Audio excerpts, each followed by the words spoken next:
Hey, everybody. Welcome, welcome, welcome. We are going to have yet another great late night conversation. It's always fun to talk with all of you. Happy Saturday. I hope you're all having a great weekend. We're in mid-May. It is May 17th, and we got plenty to talk about. So, yeah, let's do it. Spoken of the American century. I say that the century on which we are entering can be and must be the century of the common man. A radical redistribution of economic power. I mean, we know that racism is just a byproduct of capitalism. Everything would be all right if everything was put back in the hands of the people. We need a government that will make sure Americans are taken care of and organize the economy to serve the people, not the profits of a wealthy few. We now have the techniques and the resources to get rid of poverty. We got to start getting out there with the people. Get out of the movement and get to the masses. We need a government of action.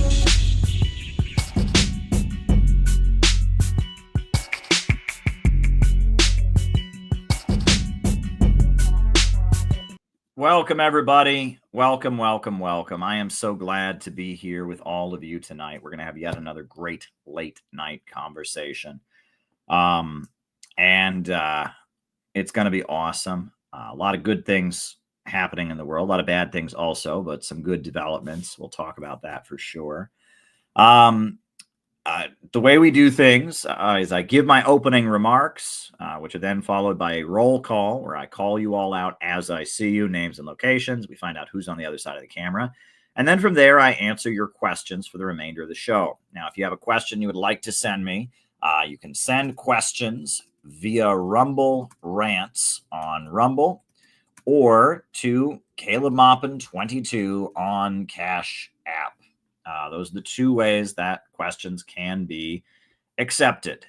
So we'll just put that in the chat there. Caleb Maupin 22 on the Cash App, or you can send questions via Rumble Rants. Either way, they're accepted. If you're on Facebook, I can't get your questions, can't see you if you're on Facebook. So the best way is to get on the Rumble and send me a Rumble rant or Cash App me, Caleb Maupin 22, along with your questions. And I look forward to answering your questions tonight. It's going to be a great show. Big announcement is we're having our workshop a week from today in Los Angeles. I am getting myself on a plane and I am flying to the other side of the country, the West Coast, and I will be spending a few days out there with Dan and Ishmael and Patrick and Stephen, and it's a good group of people, just a great group of people out in Los Angeles. So if you would like to join us for our workshop, it's going to be absolutely awesome. So please sign up, please be there. We would definitely love to spend time with you. It's going to be awesome. Right now, we've got about 20 people who are scheduled to be there. Not all of them always show up. You know how that works. But we're doing a big push. I know, Dan, they had a meeting today to talk about any last minute stuff. And if you would like to be there, eat some good food, listen to some good music, get to know other people in our community, get to talk about our efforts to build an organization. This is the place to be. Come to Los Angeles. Go and register at the link that is down below for the workshop. It's going to be absolutely tremendous. I can't wait to see you there. Now, the big announcement that we've got, if it lets me show the file, it's been giving me trouble uploading the poster for some reason. The big event that we've got coming up is the Chicago Convention. The Center for Political Innovation's National Convention is happening on it won't let me show the file. That is interesting. All right. Well, we'll put it on the screen a different way. Hold on. Just got to delete all these other images. All right. I'll put it on the screen a different way, as they say. But we'll get the poster here. Hold on. Just gotta. There we go. All right. So let's open Chicago. We're having our national convention in Chicago. And it's going to be the biggest event that CPI has ever done, and all kinds of activities to build that event are currently taking place. It's very, very exciting. Just gonna share screen. Here's the poster for our big event. Working families first, defeat the deep state, embrace a new world of peace and innovation. It's going to be really, really absolutely exciting. And a lot is being done. One really amazing speaker is already booked. Another really amazing speaker is coming, fingers crossed. Another really amazing speaker named Garland Nixon has been excited to do this since the beginning of time. And we're really excited for this gathering. It is going to be absolutely awesome. Midwest Convention Center in North Lake, Illinois, right near the O'Hare Airport. If you come to one event this year, make it this event. It's going to be awesome. It's going to be great. It is going to be tremendous between the music and everything happening. It's going to be absolutely awesome. So we need you there. So go ahead and register if you're coming. We'll have someone follow up with you. If you need transportation and you're in the Chicago area, we are trying to provide transportation. We need to get people there. This needs to be the biggest event we've ever done, and it will be. And we're excited for it. It's going to be a great day.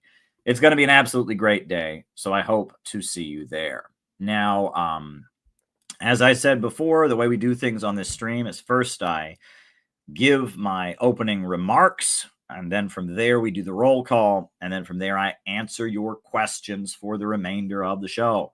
I answer your questions. That's the way this show tends to go. So if you've got a question for the second half of the show, send questions via Rumble Rant or to Caleb Boppin 22 on the Cash App. Those are the ways that questions can be sent. I can receive them on the Rumble Rant or on the Cash App. So if you've got a question, shoot it my way. That's the way to do it. So we're going to jump right into it. Couple things. I don't know if you saw, but President Putin and Donald Trump are scheduled to speak, to have a phone call coming up on the Monday. On Monday, they'll be speaking on the phone, and that's a really, really big deal. Plus, direct talks, the first direct talks between Ukraine and Russia are now taking place. And that's big. And it looks like we could be moving toward things getting better between the USA and Russia, towards the Ukraine war being resolved. And it has been a long time, and it would be really good for the world if that could indeed take place. And, we are certainly optimistic about it. And we at the Center for Political Innovation, we have a lot to do with this happening. We have been the main voice raising peace with Russia at the United Nations. In Russia itself, I spoke directly with Russian President Putin in the streets of America, whether it was in Washington, D.C., whether it was in New York City, where we've been many places, where we're outside of Donald Trump's rally with our big banner that said "Only peace can make America great again," and had Trump and Kim shaking hands, whether it was our many marches through the streets of New York City saying Russia is not our enemy, whether it was our great anti-imperialist conferences that we have done around the country, in different places. We were in the streets of Minneapolis with our Trump and Putin handshake banner. We've been doing this everywhere. Nobody has more loudly been the voice of building peace and calling for peace with Russia than the Center for Political Innovation. And I'll probably show video later tonight, to make that point. I do have a copy of The Economist, which is the main imperialist magazine. And one thing that I've done before on these streams, it's kind of a neat little gimmick that I do, is I just read their summary, and I kind of react to their summary of world events. So we have this week, the world this week in politics, and I'm just going to kind of react to what I see here. The first thing, Donald Trump received a warm welcome in Saudi Arabia, where he described the kingdom's de facto leader, Mohammed bin Salman, as an incredible man.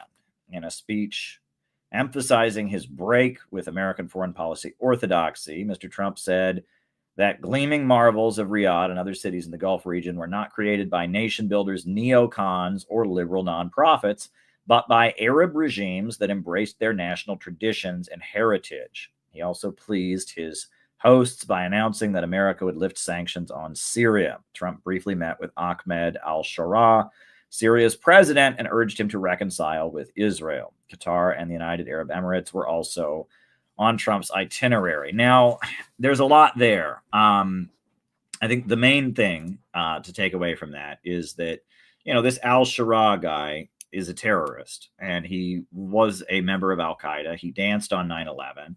And one thing that gave me a great deal of hope is that Tulsi Gabbard called him that when she was taking the oath, when she was, being in question before Congress, before being director of national intelligence. So seeing Trump turn around and embrace him is a little bit disappointing because this guy is the guy that the USA armed and utilized to overthrow the Syrian government and commit horrendous atrocities. ISIS emerged from the forces that the USA backed to overthrow the Syrian government. And this al-Sharaa, his name when he was an Al-Qaeda fighter was al-Jilani. He had a $10 million bounty on his head, and I'm not thrilled to see Donald Trump embrace him. That said, I am impressed because the first time that Trump was in office, he was trying to use his trip to Saudi Arabia to build an Arab NATO against Iran. And I didn't hear much talk of building an Arab NATO against Iran this time. You'll remember that was the focus of Donald Trump in his first term, was trying to unify the Arab countries against Iran and trying to use opposition to Iran to get various Middle Eastern countries to recognize Israel. And that was successful. That's what the Abraham Accords were. It was like in response to Israel helping these countries oppose Iran, they would recognize Israel. Well, at this point, the USA is directly negotiating with Iran regarding its nuclear program, which is a good thing. Donald Trump didn't seem to be beating his chest against Iran while he was there. The dig at nation builders, neocons, and liberal nonprofits is a good thing. That's a dig that at the regime change apparatus. I appreciate that. So it's mixed. Overall, the fact that the United States is talking to Russia and talking to Iran right now and is planning to be talking to North Korea very soon, all of that's good. Putting the serious stuff aside, I'll say that Trump, the way he's talking in Saudi Arabia is interesting and important. The other thing to remember is that Saudi Arabia and the United States don't have the relationship they once had because the USA is not dependent on Saudi oil. The USA produces a huge amount of oil due to hydraulic fracking. And so at one point, yes, we were reliant on the Saudis. We needed their oil. Now we don't. But you'll notice we're still heavily involved in the Middle East. That was a talking point the Democrats used for years. If we could just have energy independence, we wouldn't need to get involved in these wars, right? If we could just have energy independence. Well, that was bullshit. We have energy independence now, and we're just as involved in these conflicts because it's not about getting the physical oil. It's about controlling the oil markets. It's about the big monopolies and banks controlling the oil markets. And when the Ukraine war started, the U.S. government, under the leadership of Joe Biden, when the special military operation launched in 2022, they demanded that Saudi Arabia join them in trying to push Russia off the world's oil markets. And Saudi Arabia couldn't do that. And the reason is that Russia produces so much oil and Saudi Arabia produces so much oil, and that oil price output, there's a lot riding on that in terms of wealth, in terms of oil prices. The price goes up, the price goes down based on how much oil is put onto the market. The king of Saudi Arabia needs to be able to call Putin, and Putin needs to be able to call the king of Saudi Arabia so they can negotiate how much oil they're going to put out onto the market so the price can go up or down. And if they don't have that relationship, there's going to be chaos. So when Biden demanded that Saudi Arabia just, go all in against Russia, they didn't do it. And Saudi Arabia is in a crisis because it realizes it is not as valuable to the United States as it once was. And this is an ongoing thing. And that's why the Crown Prince had his huge crackdown on corruption. That's why the Crown Prince is exploring. He would like to be some kind of, Lee Kuan Yew, like the Singapore leader who built it up. They've got all kinds of weird plans for making Saudi Arabia something other than an oil plantation, which is what it is right now. It's a giant oil plantation, right? At least a third of the people in the country are guest worker slaves. If you're part of the royal family, you get a payment. The Shia Muslims are oppressed. They work in manual labor as oil workers. And the Saudi family, people that are connected with the Saudi government, they get certain payments. And there's a bunch of guest worker slaves that have absolutely no rights. And there's a lot of sand. And Saudi Arabia, that's Saudi Arabia. And they can't continue to exist that way because the United States doesn't need them in the way it once did. The Western countries don't need them as they once did. And so Saudi Arabia at this point is in kind of a crisis. And so Trump is there and he's pandering to them. And he's saying, look, you guys want to be, you want to embrace your national traditions and your heritage. You want to build, great, but let's do it with America. Don't get closer to Russia. Don't get closer to Iran. We know it's China that got Saudi Arabia and Iran together. He got them trading with each other, right? After the Iran nuclear deal, Saudi Arabia brutally executed a leader of the Shia Muslim community. And in response, Iranian students attacked and burned the Saudi embassy to the ground. And at that point, Iran and Saudi Arabia didn't have diplomatic relations anymore. But it was China that got them to work together. And the main way China was able to do that was connecting them economically. And now you can take a train from Moscow to Tehran to Riyadh to Saudi Arabia. And that, China is kind of the wild card. I mean, China's Belt and Road is all about bringing countries together with trade. And that's why China was able to get Iran and Saudi Arabia to be friendly. And that's why Donald Trump isn't even pretending. He's not even trying to separate Iran and play up this Arab NATO thing. That whole thing flopped. Iran is loved by the people of all the Muslim countries because everyone can see that Iran is the center of resistance to Israel. It's the Iranian Shia axis of resistance. That's what they started calling it in 2006. The axis of resistance. That's Iran, Hezbollah in Lebanon, the Houthis in Yemen, the Bahraini resistance to the king imposed on Bahrain by Saudi Arabia. The Shia Muslim axis of resistance, they are the center of resistance to Israel. Nobody is fighting Israel more than the Houthis. Nobody's fighting Israel more than Hezbollah. No one's fighting Israel and opposing Israel more than Iran. And so at this point, it's very, very hard, very, very, very hard for the people of either country or the people of the Muslim world, any Muslim government that wants to collaborate with the United States. It's very, very hard for them to justify being opposed to Iran. For the trip, Qatar offered giving Trump a Boeing 747 to be refurbished as Air Force One, the presidential plane. Yeah, they're making a big deal out of that. I mean, look, all kinds of governments curry favor with the U.S. government in this way. And when Hillary Clinton was complaining about the this proposed plane, it's like the Clinton Foundation. I mean, the Clinton Foundation was cash and carry corruption government, if ever. I believe, what was his name? Mark Rich was the biggest tax fraud case in American history. The guy, no one has ever defrauded the American government of more money, but he donated to Bill Clinton, and Bill Clinton pardoned him. He pardoned a tax cheat, the biggest tax cheat in history. No one has ever, it's hundreds and hundreds of millions of dollars. And Bill Clinton pardoned him just because he was a big donor and a big supporter. But he wouldn't pardon Leonard Peltier when it turned out the FBI was mad at him. I mean, it's just, so it's just like, the Qatari monarchy is anti-Israel. And that's a good thing, right? And Qatar is Muslim Brotherhood linked. I mean, they're, Turkey and Qatar, they're the secular, they are the secular wing of, so it's like in Islam, right? You have the Shia movements, which are anti-imperialist, anti-capitalist, right? You then have Wahhabism, which is the Saudi ideology, the ideology that wants to go back to the time of the Prophet, back to the 1400s, whatever.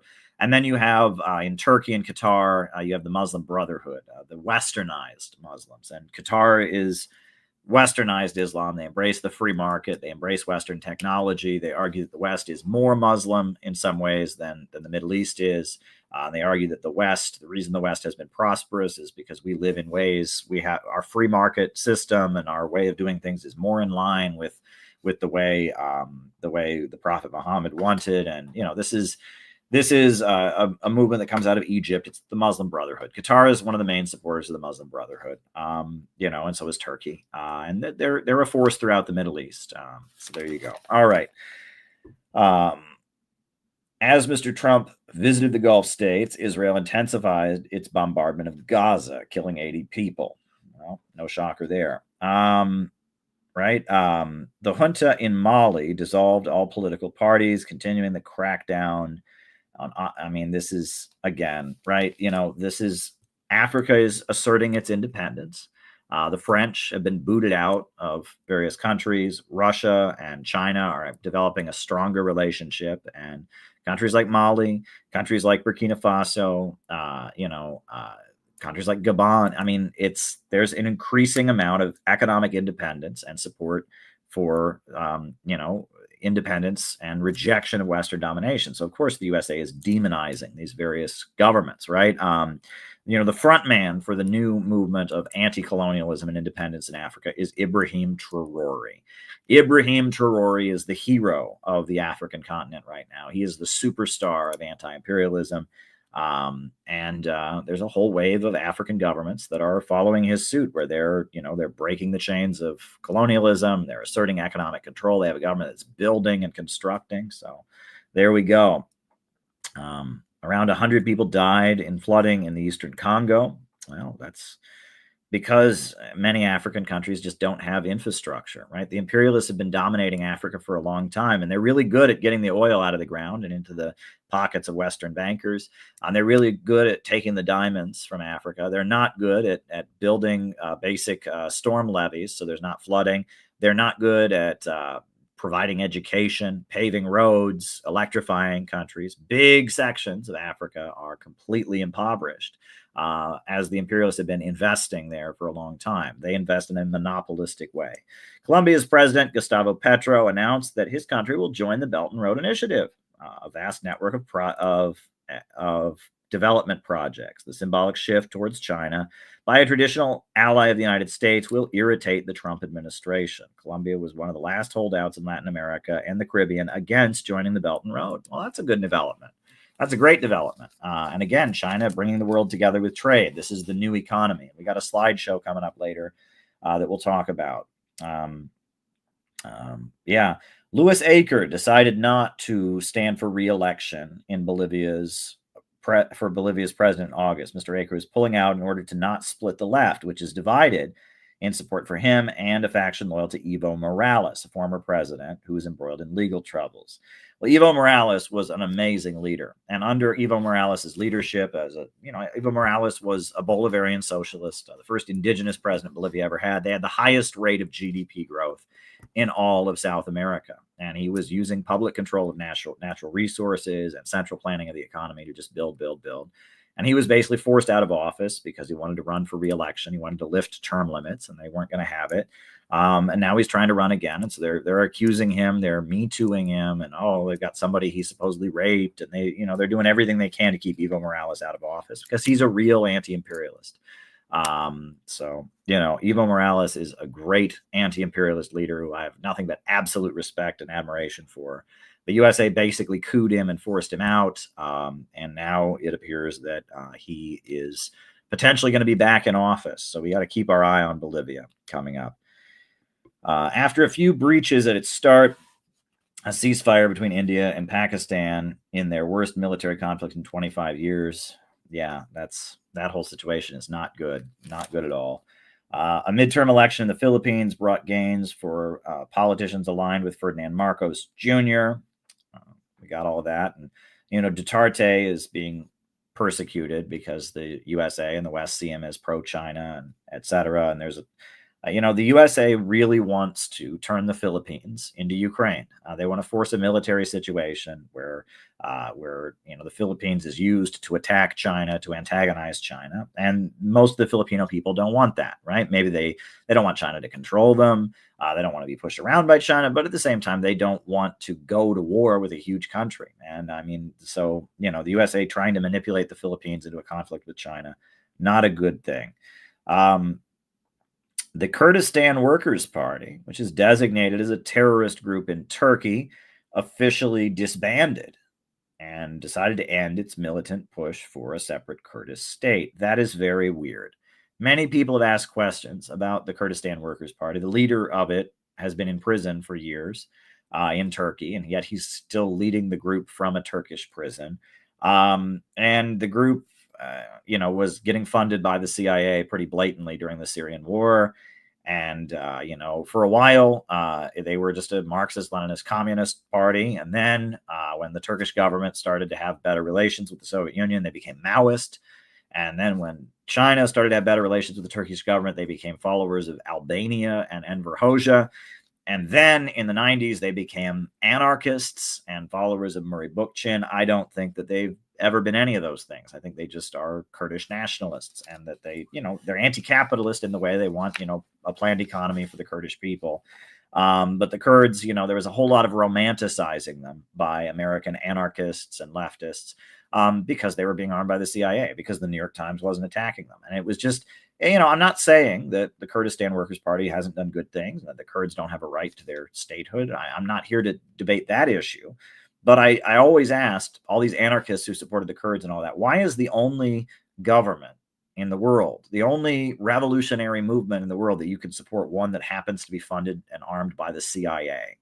You remember when Donald Trump stopped funding the Kurdistan Workers' Party? There was all this outrage from neocons, from, like Meghan McCain and other people. They were just so angry. How dare he stop supporting the Kurds? And it's like, the Kurdistan Workers' Party, they may have a revolutionary foundation, and it's like, it was just so obviously just a vehicle for the United States to assert its will. And anyway, enough about that. Albania's Prime Minister, Edi Rami, who heads the Socialist Party, won his fourth election in a row, gaining 52% of the vote in a low turnout against the right-wing Democrat Party.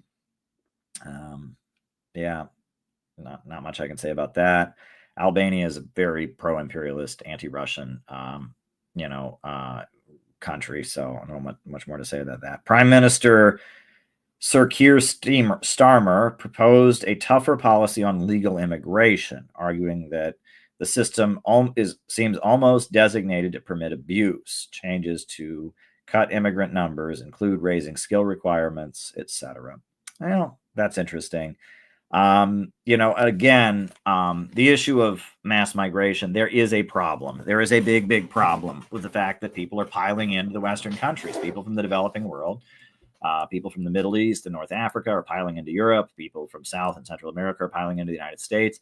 And the mainstream left talks about that like, hey, everything's just fine. That's great. That's the American dream. And it's like, no, it's not. This is globalism, imperialism. This is, the fact that these countries have been looted and economically devastated. But the idea that all these people are good, some of these gangs that the USA has propped up around the world, MS-13, Tron de Agraria, or whatever they're called from Venezuela, those aren't good folks. And the idea that we have to pretend that they're good, or these gangs are good, or that there's nothing wrong with them. No, they're nasty motherfuckers, but at the same time, the problem is that there's, not economic investment in these countries. The problem is imperialism. So, we have to look at it that way, and we need economic development. We need a government of action that fights for working families. So next, as I told you all, I'm very excited about the fact that Trump and Putin are going to be speaking on Monday. I'm very excited about the fact that there could be an end to the war in Ukraine. But I thought I would just do another slideshow tonight before we go to the second half of our program, the questions. But before I get to the slideshow, I do want to remind you that questions can be sent via Rumble Rants on Rumble, or to Caleb Maupin 22 on Cash App. And that's the way you can send your questions. We already got our first questions from Hempcar. So thank you, Hempcar, for sending your question. And yeah, we're going to do a slideshow. So this is a slideshow called Living as an Innovationist. Living as an Innovationist. There's a story of the blind men and the elephant. And the story goes that there were a group of blind men, and they were all presented with an elephant, which they could not see, they could only touch, and they were all asked to describe the elephant. And they all touched different parts of the elephant. And one guy was asked to describe the elephant, and he said it looked like a snake. And another guy was asked to describe the elephant, and he said it was flat. And another guy was asked to describe the elephant, and he had touched the elephant's ears, and he thought it was very thin. And another guy was asked to describe the elephant. He said it was pointy, or because he touched the tusks, and that they were all correct. They had all touched different parts of the elephant. But what they were describing was different parts of one big thing, different aspects of one big thing. And you have to see the whole picture. You're seeing an elephant, but if you can only touch it, you're only going to touch one part, and you're going to project that part to be the entire reality. And that often when we're dealing with things like politics, religion, and philosophy, that's how it can be. That's how it can be.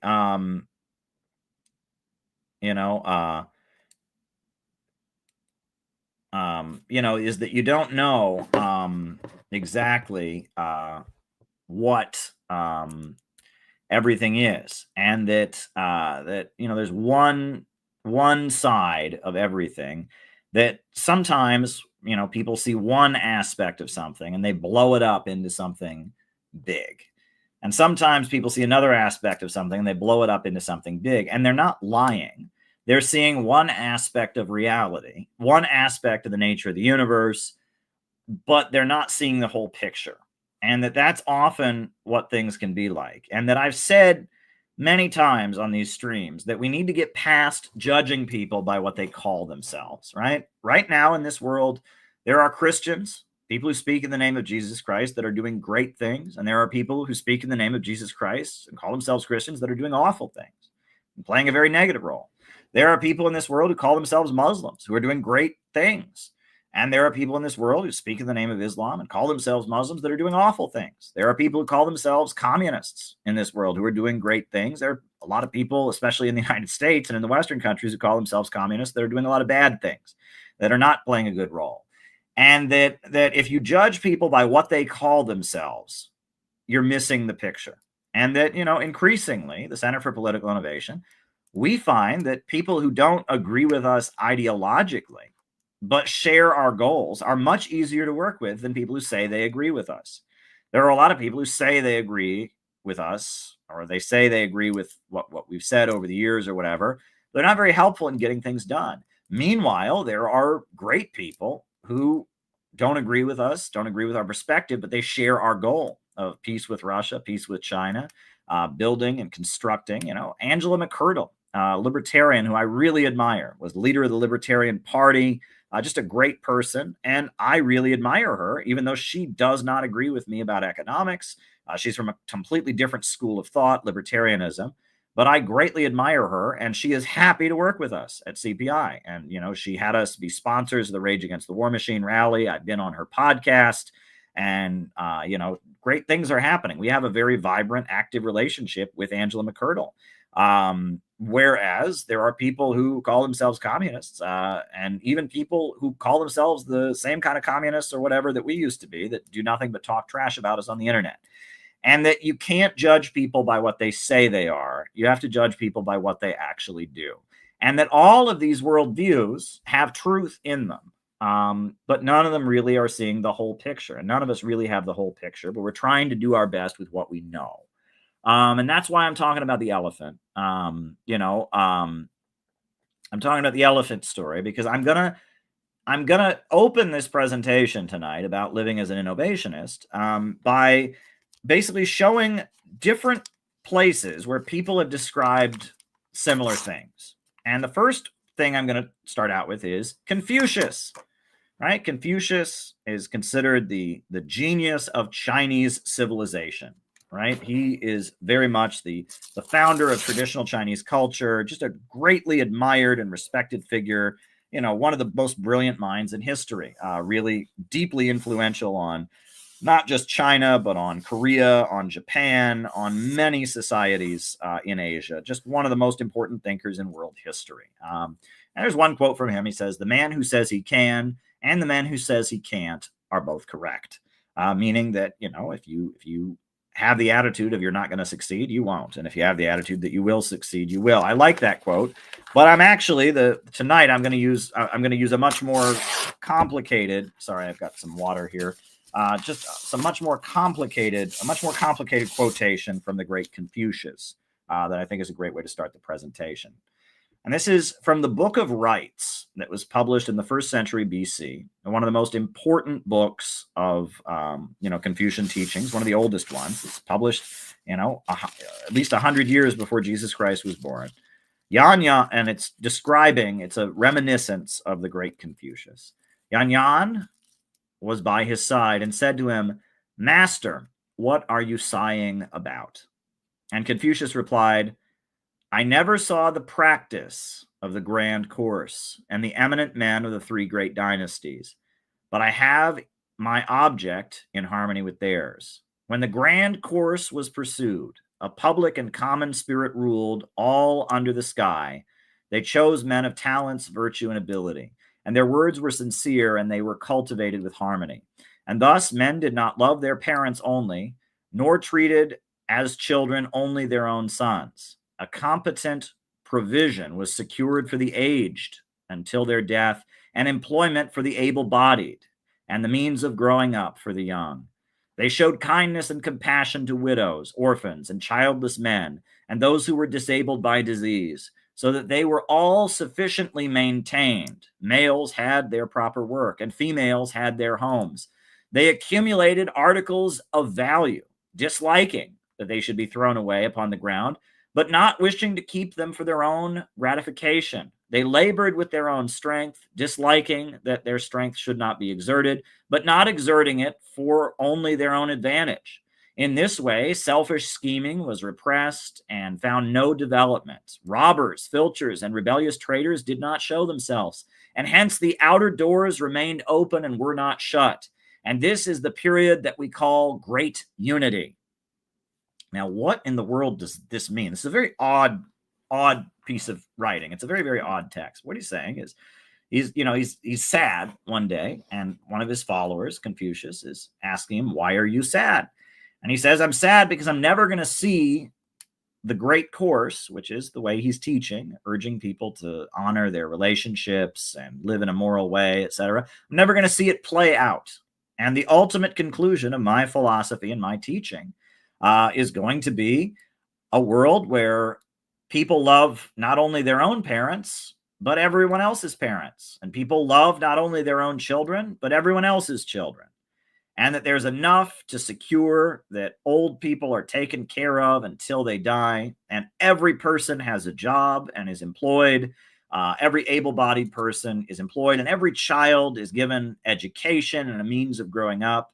And there's kindness and compassion to widows and orphans and childless men and those who are disabled by disease, and they're all sufficiently maintained, and all the men are working, and all the women have beautiful homes. And there's a whole lot of wealth and value everywhere. And people aren't being wasteful, but there's also a huge amount of wealth.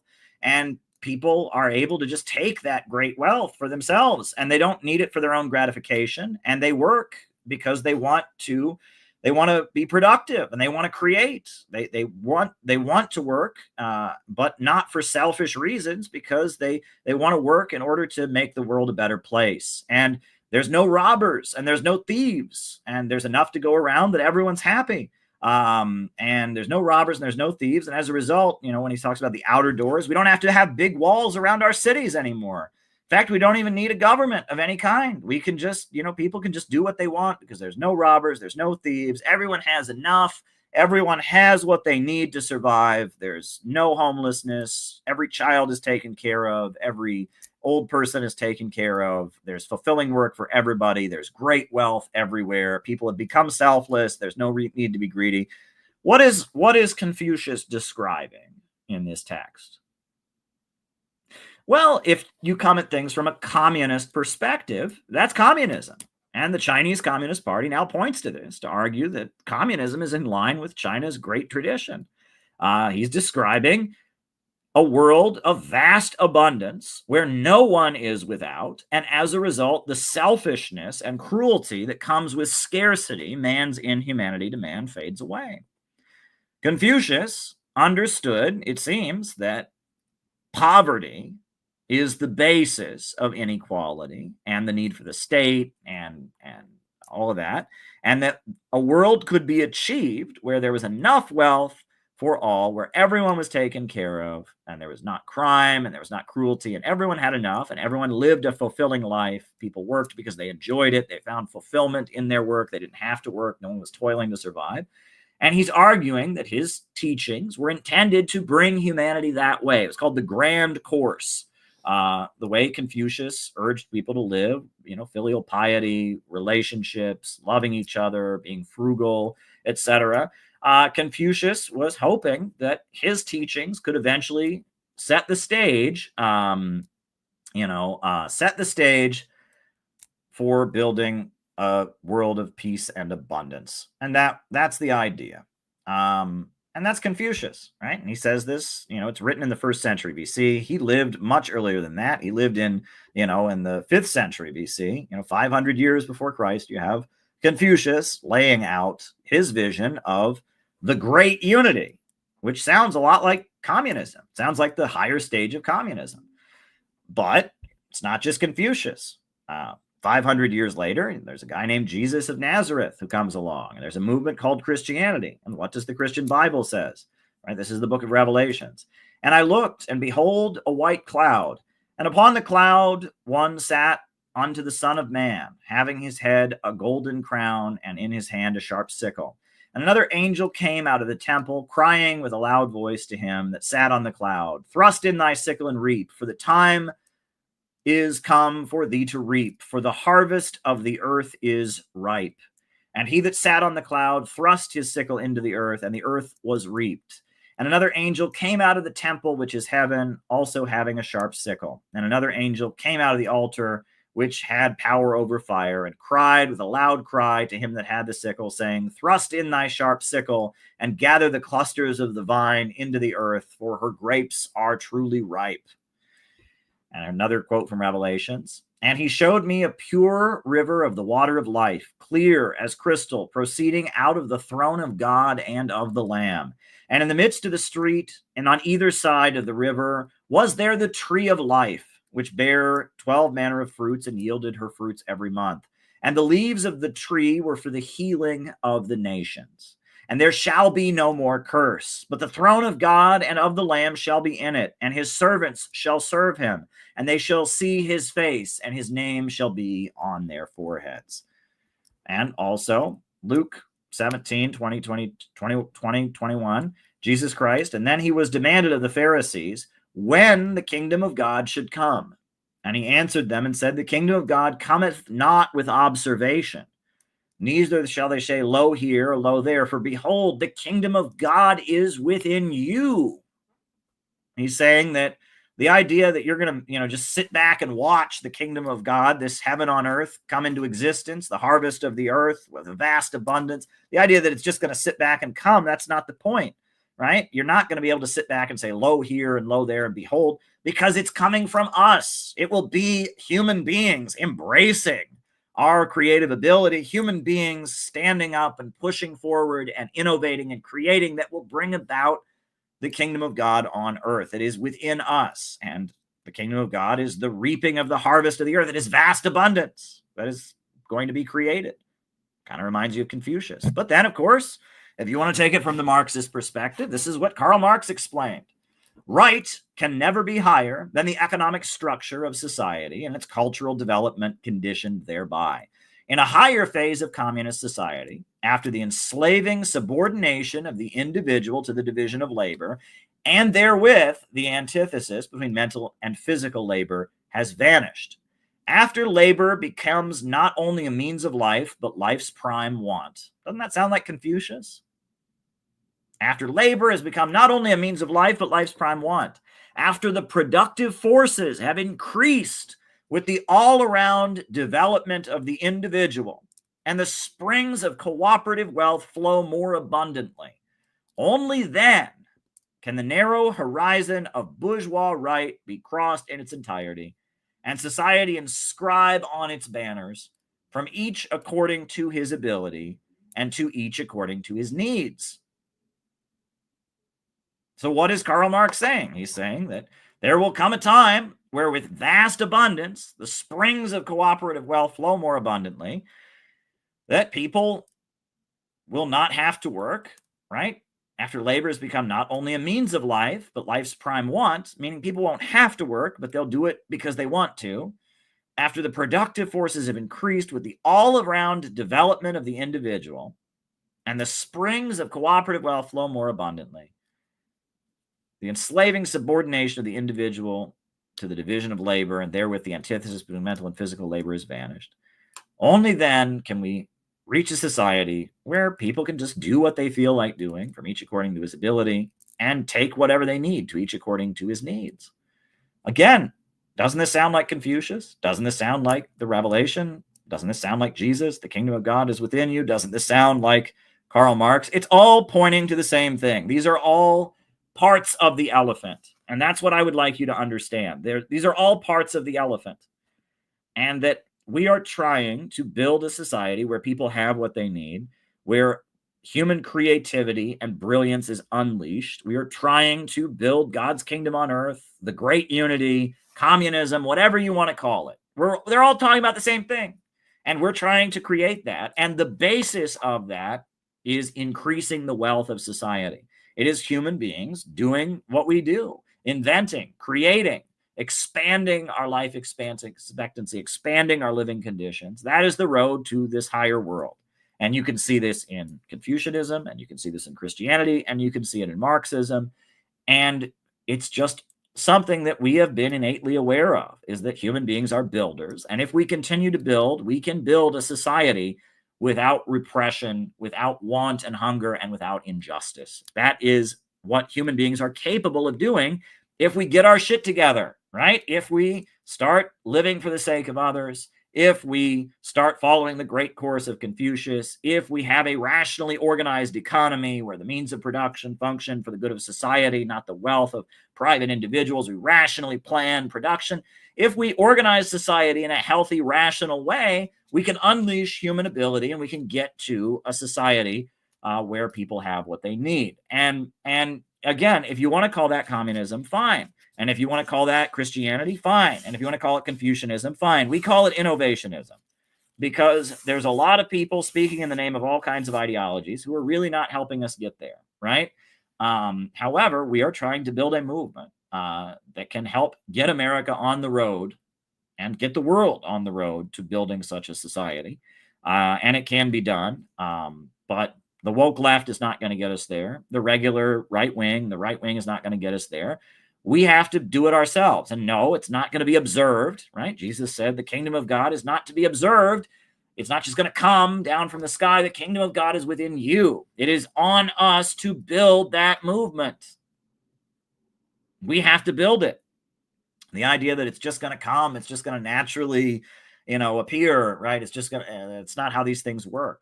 We human beings have to innovate. And we have to utilize our willpower to stand up against injustice, to unleash human creativity and brilliance, and we have to make it happen.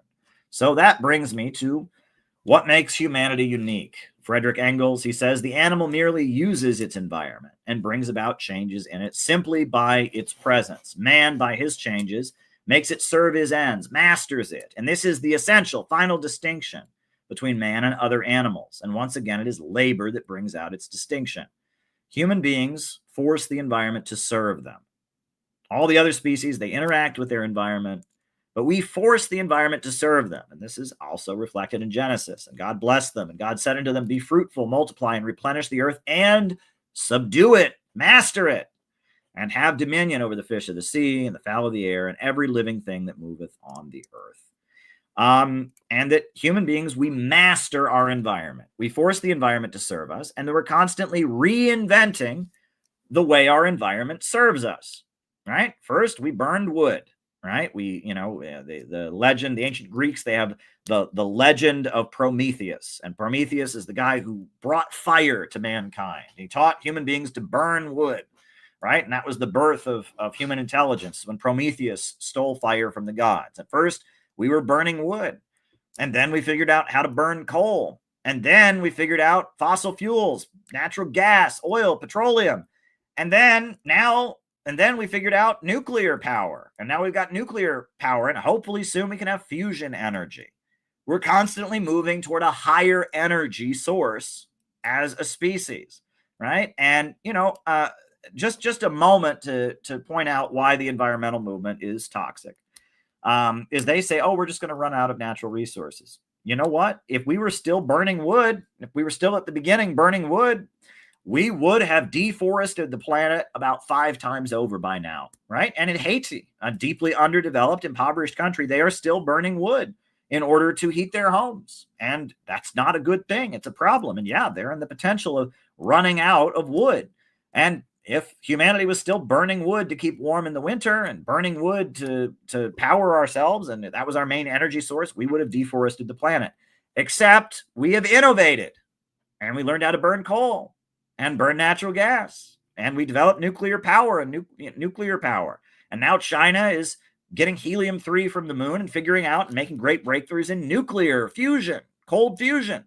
So the idea that, oh, we're just going to run out of resources. No, we're going to innovate new ways to develop, right? We haven't run out of wood because we innovated beyond burning wood to survive. And, and we're not going to run out of oil because we've already innovated nuclear power and new ways to have energy. And that is what we need to understand, right? Human beings are constantly reinventing their relationship with nature, increasing the population and increasing the life expectancy. Right? We are constantly, human beings live way longer than they used to. Human beings there's a lot more of us than there used to be. And at the same time, as we are reinventing our relationship with nature, we reinvent our political and economic system. We were hunter-gatherers for a long time. And out of hunter-gatherer civilization, we innovated agriculture, growing crops, domesticating animals. That led to a higher mode of production, a political economic system called slavery. And slavery led to a higher mode of economic and political system called feudalism. And out of feudalism came a higher mode of economic and political order called capitalism. And capitalism gave way to something that we live under now, which is, you could argue it's still kind of capitalism, but it's a new form of capitalism called imperialism, globalism. Capitalism in its monopolistic stage, the rule of the world by big banks and monopolies based in Western countries. And imperialism, globalism is in a crisis right now. And around the world, there is a new way of doing things that has emerged. And in the United States, we are calling that innovationism. And we'll get into what that new way of doing things is. But the imperialist globalist system is in an all-out fight against this new way of doing things, this new order that has emerged because of the BRICS countries, because of the Bolshevik Revolution, etc. And it's not classical Marxism, Leninism, but it's the new world that is emerging. And innovationism is the future. And we are building a movement to break free from globalism, imperialism, and unleash humanity's creative power. And that movement in America is called innovationism. Now, there's a distinct difference between imperialism, globalism, the system we live under, and regular capitalism. Why? In regular industrial capitalism, it's the rule by factory owners. Some people own the factories and some people work in the factories. Now, factory owners can be very ruthless. If their workers want to raise and go on strike, they might shoot them down. They try to pay their workers as little as possible. They try to work their workers as long as they can. We're not saying factory owners are great. However, factory owners still have an interest in the wealth of society increasing because they have to sell products. They make their money by selling products. And if society becomes poorer and poorer and poorer, they are not selling more products. Now, are they? And there's an inherent problem with factory owner production, private overproduction, which is there's never enough wages paid out to buy the products that are sold. And we can talk about that. We've talked about that many times on these streams, the value crisis, the problem of overproduction, the tendency of the falling rate of profit. However, there is a fundamental difference between a factory owner and a banker. A banker wants to maintain economic dominance by staying at the top, and that includes holding back development. The factory owner needs society to keep getting richer so people buy his products. The banker is fine with society getting poorer and poorer and poorer, because the poorer people are, the more they're going to depend on the banker and his control of the purse strings of credit. Industrial capitalism, despite all of its problems, was pro-economic growth and in favor of development. However, what we live under right now, this monopolistic stage of globalism, imperialism, is anti-growth. And the main way it props itself up is by keeping countries in poverty, and it seeks depopulation. We'll go over some quick examples of that. I mean, the British, they went to India, and the people in India had been weaving for hundreds, thousands of years. They'd been weaving their own cloth. And so the British went to India and they said, wow, we're colonizing you and you're weaving cloth. So we're going to help you build up your mills and you can grow lots of cloth. And we're going to turn India into a giant cloth factory and we're going to have economic growth. Is that what the British did in India? No. The British went to India and they burned the textile looms.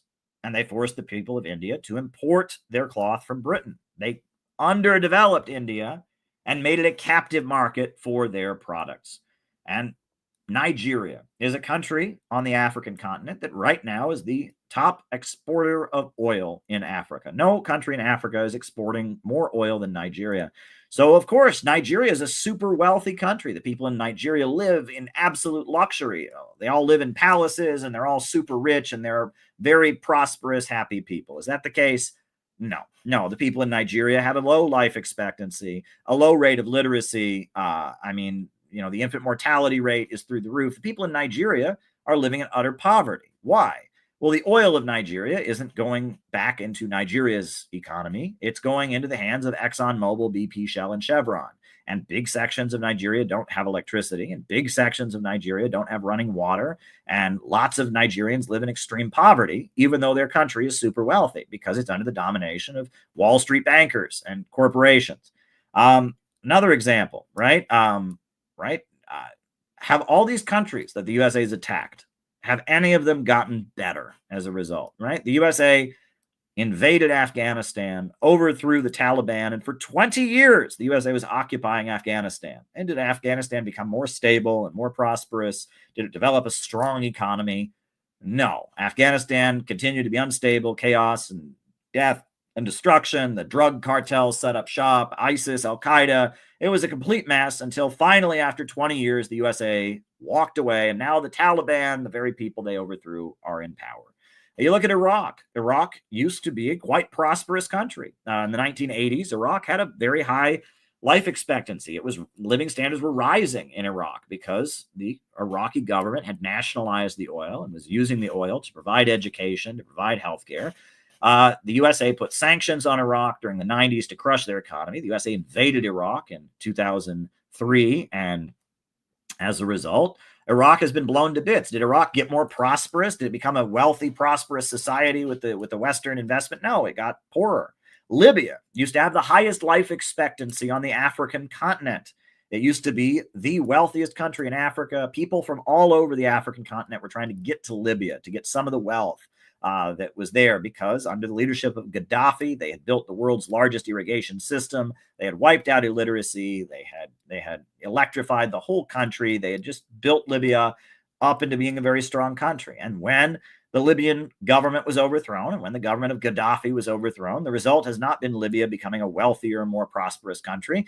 The result has been Libya has been degrown. It's been impoverished, and it's not electrified, and there's slave markets there, and there's chaos and murder and death, and it's awful, right? Imperialism is about degrowth.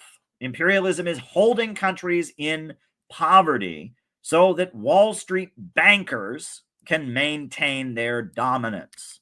That is what globalism, imperialism is about. Lenin wrote about imperialism, the highest stage of capitalism. Henry Charles Carey, the economic advisor of Abraham Lincoln, he wrote about the American system of industrialism versus the English system of impoverishing countries and underworking the Hindu and sinking the rest of the world to his level. He called it the English system. And he argued that slavery in the U.S. South, this barbaric, primitive way of doing things, was being propped up by the British, who needed that cheap cotton for their textile mills, and the Wall Street bankers, who needed to make money off those slave ships, insuring them. And that it was the English system. Alexander Dugin and the geopolitical school of thought that's rising in popularity in Russia and China talks about Atlanticism and civilizations of the sea, thalassocracy that controls the trade routes with a mighty military versus tellerocracy or Eurasianism or continentalism or civilizations of the land that prosper by engaging in development and connecting different land masses and different people on land masses with trade. Empires of the sea versus empires of the land. And that's geopolitics. And I would argue, right, that this is all just the elephant, right? This is all this is the elephant. Whether you want to follow the Leninist way of understanding it, whether you want to follow, Henry Charles Carey's way of understanding it, whether you want to follow Alexander Dugin's way of understanding it. This is the elephant. They're all pointing towards the same thing. You can call it Atlanticism. You can call it imperialism. You can call it the English system. You can call it whatever you want. You can call it globalism. It's the same thing. It is the rule of the world by big monopolies and bankers that are keeping the world in poverty. And that is the system that we are living under. Globalism, imperialism. That's what we're living under. And you can call it whatever you want, but that's what it is, right? We're all referring to the same thing. These are all different aspects of the same elephant. And that one of the main things that the British Empire system, the globalist, imperialist, Atlanticist system is promoting is Malthusianism. The idea that there are too many people in the world. There are too many people in the world. And in order to get the world economy in order, we just have to depopulate the planet. And we need to reduce consumption. Everyone needs to be poorer. And they are pushing social engineering, the idea of breeding people like animals, right? Controlling people and getting people to depopulate, getting people to live on less with mind control, with different incentives. They view human beings as sheep. They view human beings as dogs. They view human beings as plants in their garden. And they want to eliminate us. And we have within our souls, we have human creativity. We have this drive to build and create. And so we're not accepting it the way they would like. And so they are trying to control us in order to keep us subservient and get us to just be rats in their maze, just be their sheep, just be tulips in their garden so that they can stay at the top forever. We're refusing to do that. We want to be human. We want to create. We want to build. We want to make a better life. We want to build and innovate and create. We want to have more than we have. We want to have a better life. They don't want that. They believe humanity has gone too far and that they need to depopulate and hold the world, keep the world impoverished. Well, starting with the Russian Revolution of 1917, big sections of the world broke out of this system of globalism, imperialism. The Soviet Union rapidly industrialized, defeated the Nazis, invented space travel, and became an industrial superpower, not under the control of globalism, imperialism. They had a planned economy. Stalin had the 5-year plans.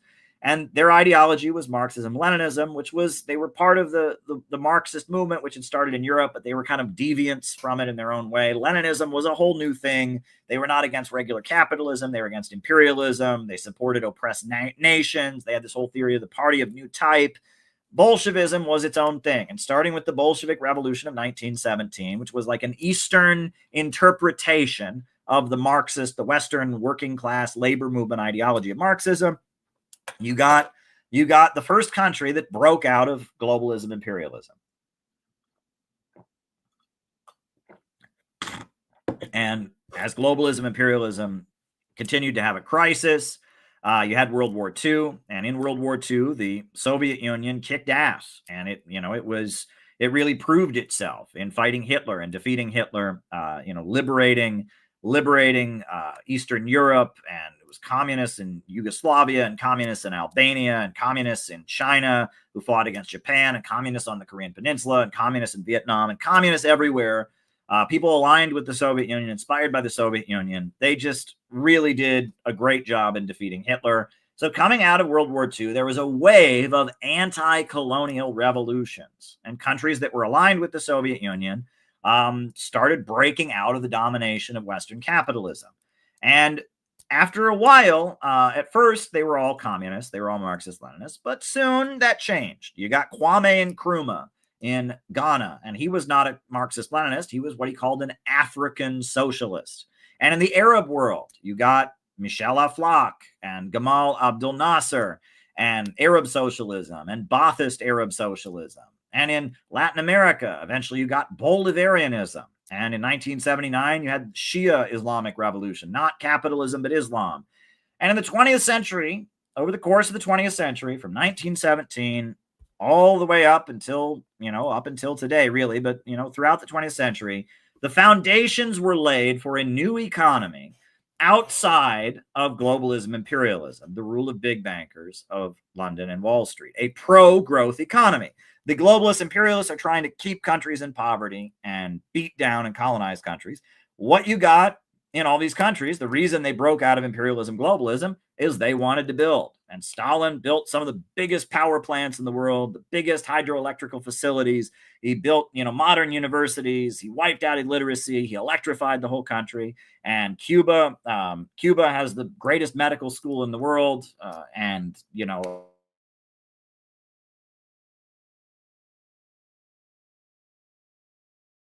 They were kept in poverty by the domination of Wall Street, and they seized control of their country, and they built. These were pro-growth revolutions. These were innovationist revolutions. The essence of what these countries wanted was economic growth.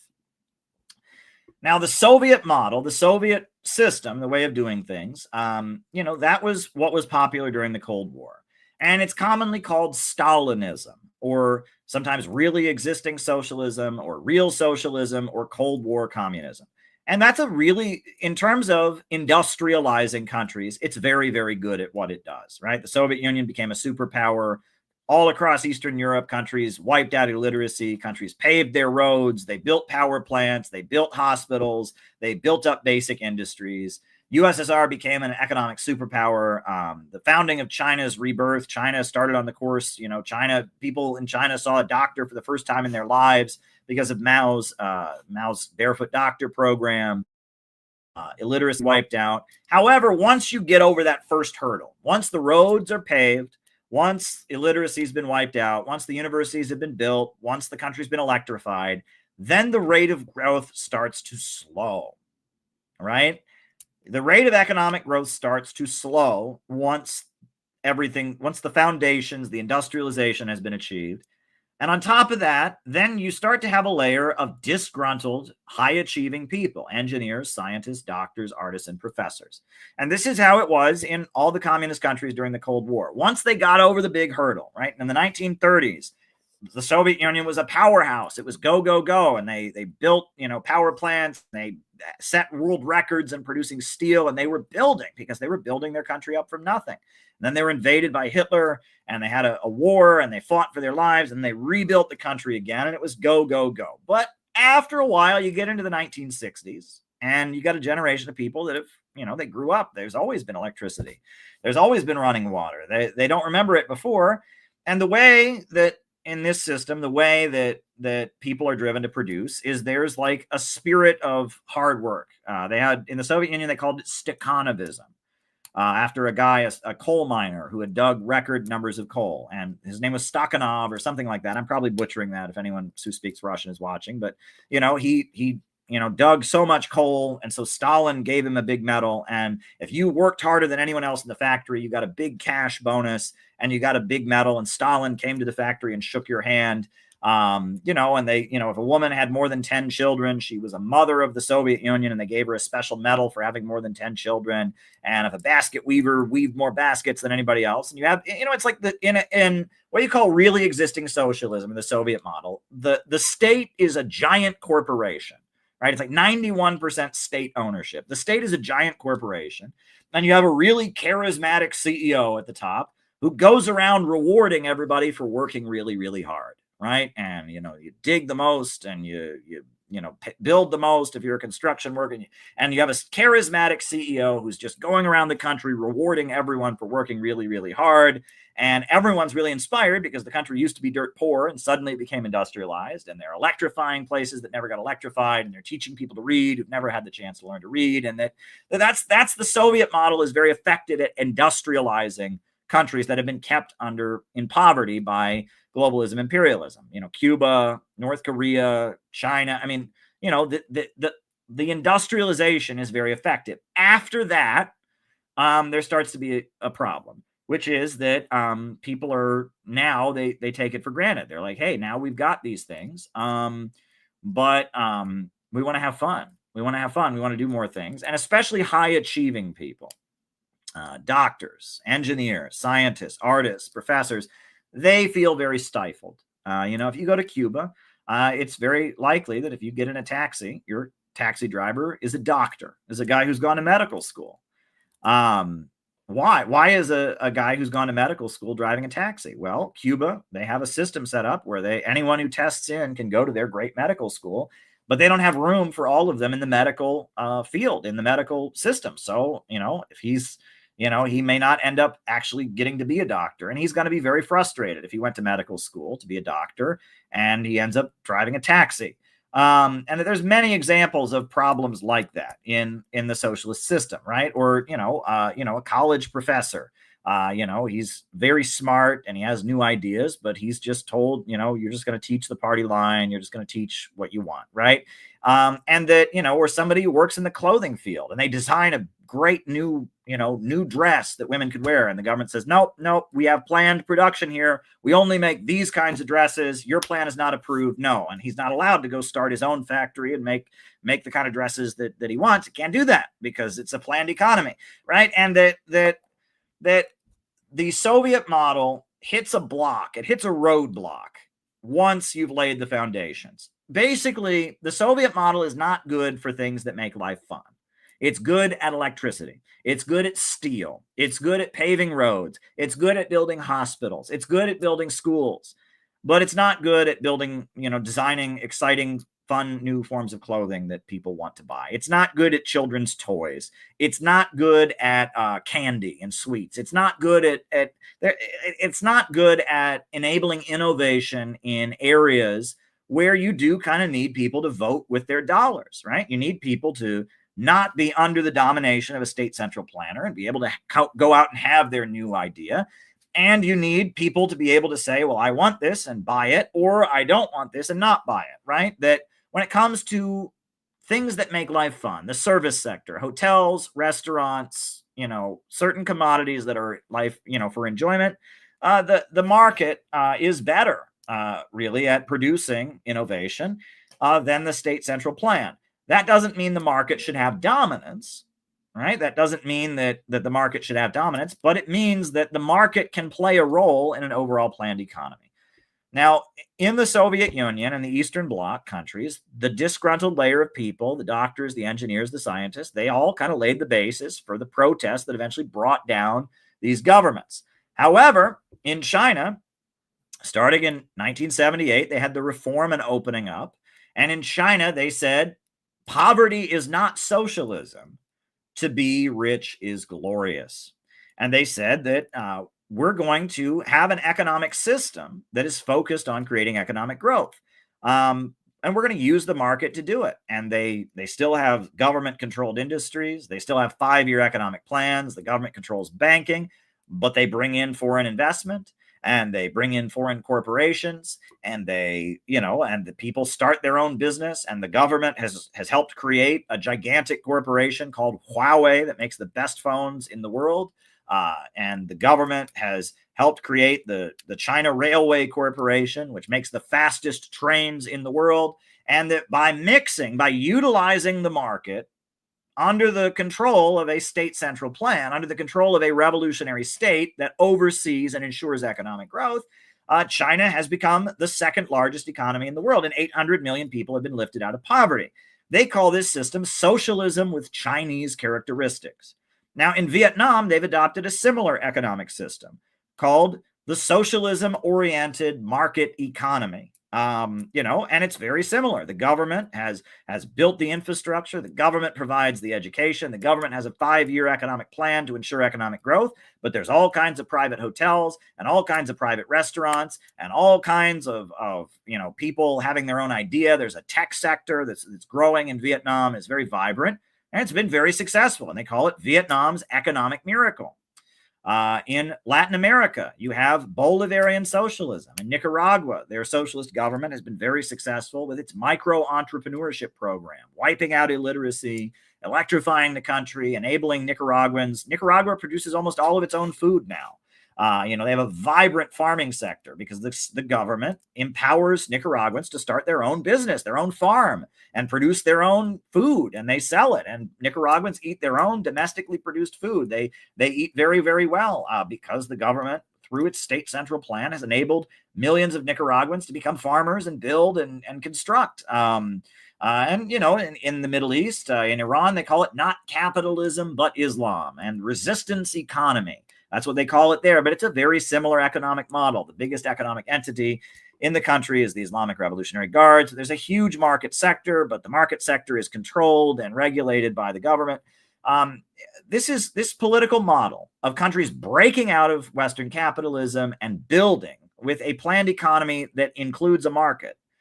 This is the new way of doing things. Now, what does it have in common? Well, it's a state, a government that is rooted in an anti-colonial revolution and controls the economy. So, right, these countries have all, China, Nicaragua, Venezuela, Cuba, Vietnam, Iran, they've all had revolutions against globalism, imperialism, and they all have a very popular government that came out of that revolution that controls the economy. And then that government brings in, it gives stimulus. In fact, they provide funding for people to start their own business, stimulus to small business owners. They basically create and enable small business owners to come into existence. They bring in foreign investment. They bring in foreign companies to come and do business. And they do it all in line with a central plan that is created by this revolutionary state. And the state maintains a very active and loyal population to enforce the government's agenda, to carry out 5-year plans, etc. So all of these governments, this is one thing where it gets a little controversial. It gets people fired up. But I would say if you really want to get technical about it, democracy means the rule of the people. And in some ways, according to that strict definition of the word, the rule of the people, China is more democratic than America is. Iran is more democratic than America is. Nicaragua and Cuba are more democratic than America is. They don't have the same level of freedom that we have, but the population is more involved in governing. If you go to Nicaragua, every neighborhood has a citizens' power council, and people in that neighborhood are involved in carrying out the goals of the revolution in the neighborhood. They're having a meeting every week to determine, this is what the revolutionary government, the Sandinistas, wants to get done. And they're going throughout the neighborhood to enforce it. And then the Sandinistas wouldn't be in power for a minute if they didn't have a well-organized population doing their bidding and carrying out their rule on a local level. And the same in China. The Chinese Communist Party has 90 million members, and they are in every neighborhood, every apartment building, every workplace, carrying out the goals, reporting back to each other, getting orientation. And the Chinese government would not be in power for a minute if it wasn't for a well-organized population involved in the process. Now, this is, again, it's not free democracy. If it just means rule of the people, that's involvement in the people in governing. The anti-imperialist states are far more democratic. They don't have the same level of freedom that we have. And that's a different question. But in terms of people running the government, people in power, the rule of the people, these countries are technically more democratic because people are heavily involved in ruling. And the small businesses flourish in alliance with a revolutionary state. You have a revolutionary state that controls the economy, that stimulates small businesses and oversees economic growth. That's what this new model is. And, in China, they call it socialism with Chinese characteristics. In Latin America, they call it 21st century socialism. In the Middle East, they call it not capitalism, but Islam or resistance economy. it's the same thing, right? You can go there that has different names, that has different ideologies, different religions backing it. In Russia, they used to be communist, then they had a counter-revolution in the 90s, then Putin came in, and it's like this. This is how it is in Russia, where the government controls the oil and natural gas and uses the revenue to, stimulate the different industries and build the farming sector. And, they don't call it communism in Russia, even though they have a big communist party. But whatever you want to call it, this is the system that exists in opposition to capitalism, imperialism around the world. Right. And it's going to have a different name in every country, and it's going to draw from all kinds of different wells of national culture, national history, religion, etc. It's going to be unique in every different place. In America, this movement is called innovationism.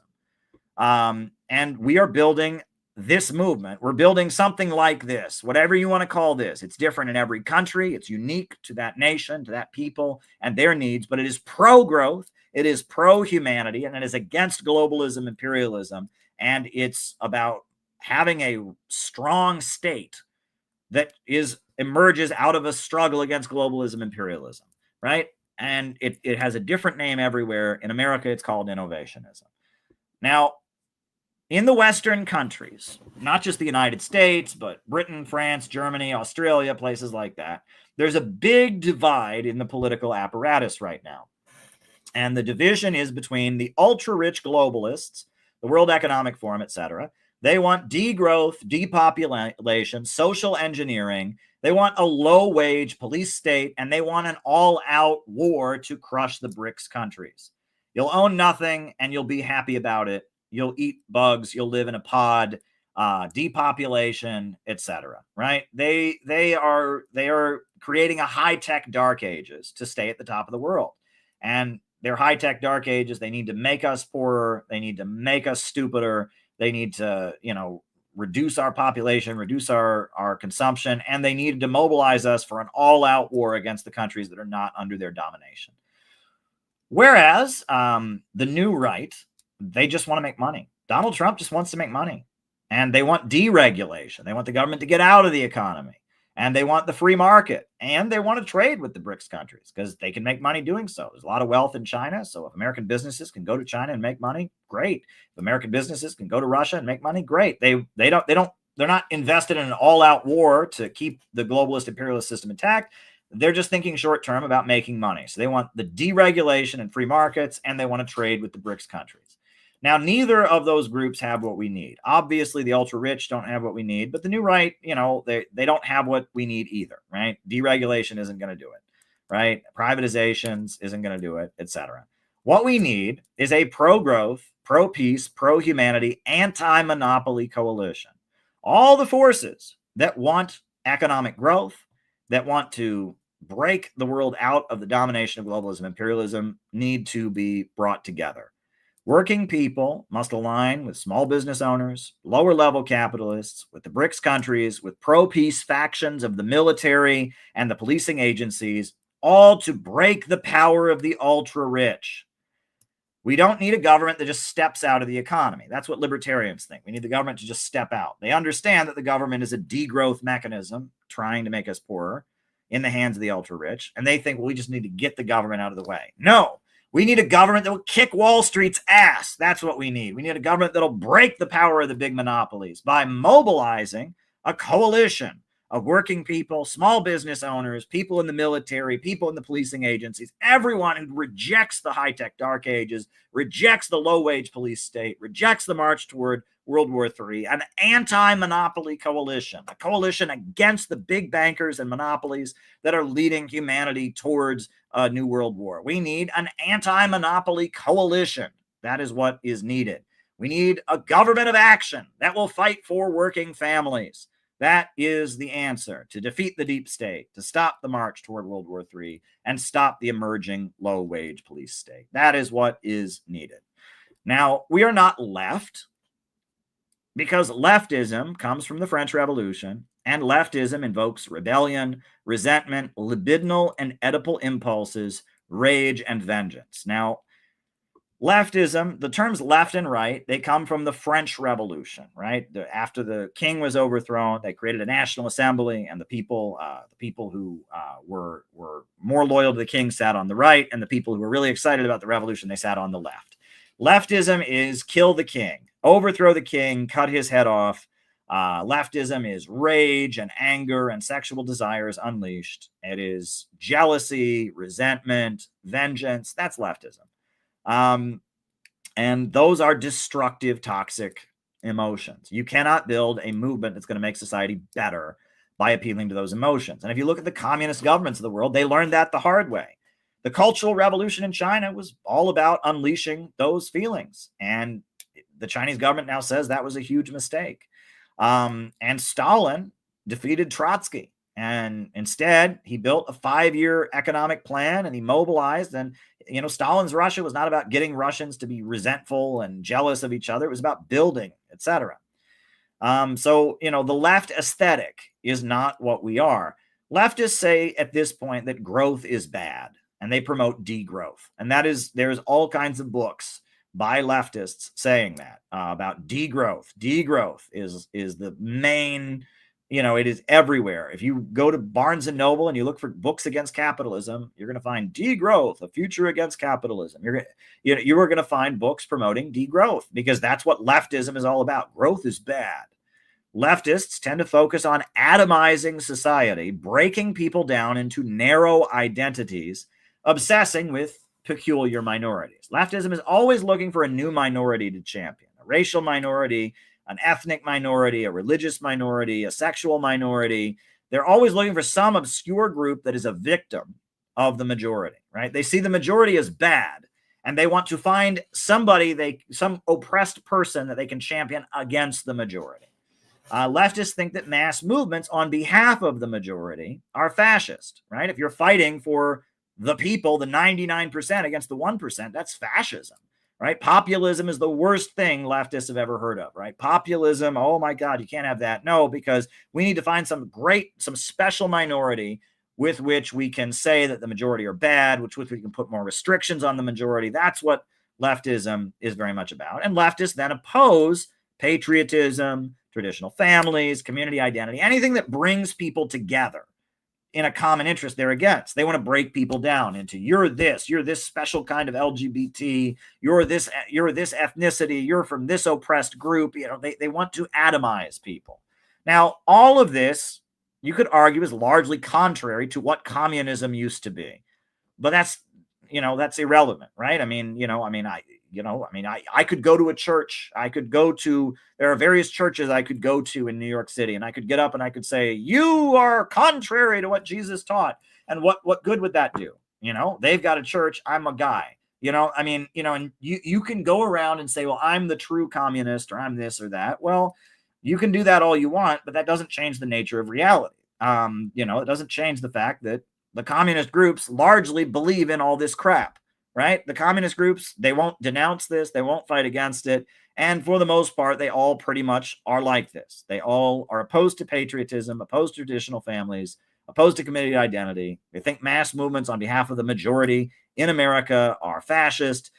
They are obsessed with narrow identities and peculiar minorities. They think economic growth is bad, right? Because that's capitalist. You want more. And they hold on to the mindset and the aesthetic of the French Revolution. That's what communism is in America. So we're not left and we're not communists, right? Because that's what communism has become.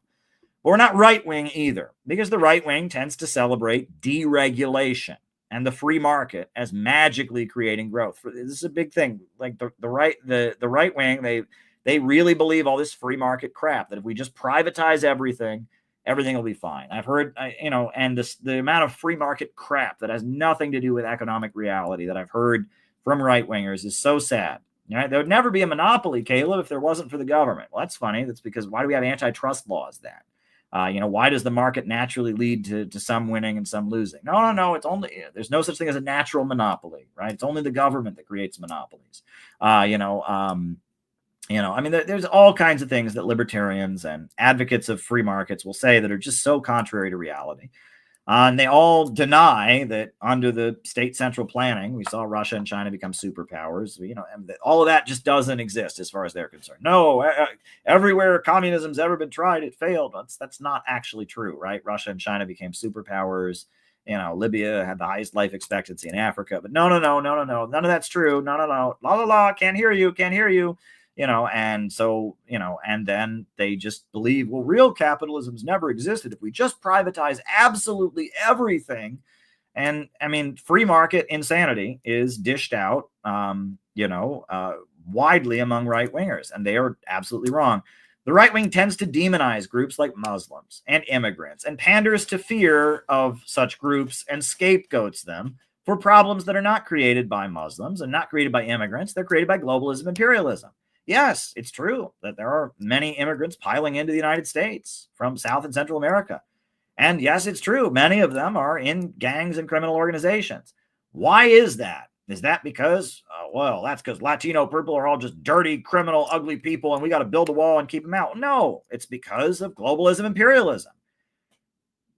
Now, the left just says, oh, if you point out the problem, you're racist. Well, the problem's really there. And I mean, the people that those gangs tend to kill tend to be Latinos. So, pointing out that those groups are bad is not racist. But if you just blame people, you say, oh, that's just how brown people are. That's just racism, right? You're scapegoating them for a problem that was created by globalism, imperialism. And same for Muslims. Al-Qaeda is an awful group that kills a lot of innocent people, right? ISIS is a horrible group. But again, is that just because Muslims are just bad? Well, no, these groups were funded and created by the US government to fight against communism and to fight against Bashar Assad in Syria and to fight for their interests across the Middle East. And the governments we've overthrown in Iraq, in Syria, in Libya, they tend to be governments that fought against these terrorists. So again, if you just say, well, Muslims are just bad, right? That's a common right-wing feeling. Islam is just an evil religion. Immigrants are all just inferior people. And they're, and they pander to fear and they scapegoat certain groups and blame them rather than globalism, imperialism for the problem. And that's a really big problem in right-wing circles. Furthermore, the right wing often seeks to empower policing agencies to suppress dissent, specifically for opposing Israel or for standing with the BRICS countries.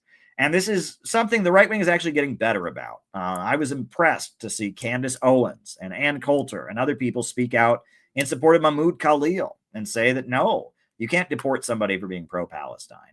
But there are a lot of right-wingers who think Islam should be outlawed, that want to ban mosques because they think all Muslims are terrorists. There are a lot of right-wingers who think that it should be illegal to protest Israel.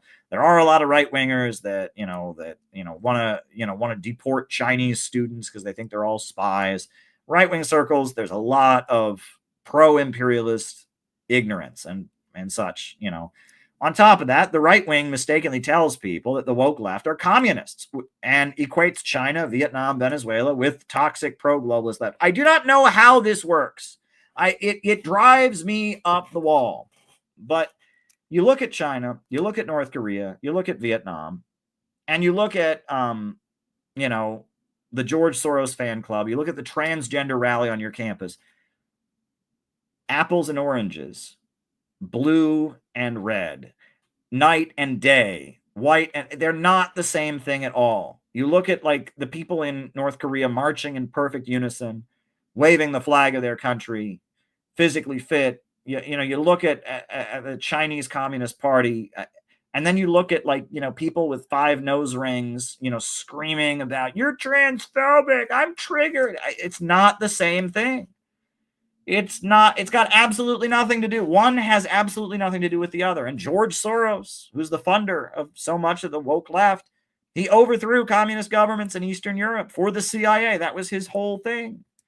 But yet, in right-wing circles, no. All the woke kids that are obnoxious and the Chinese government are the exact same thing.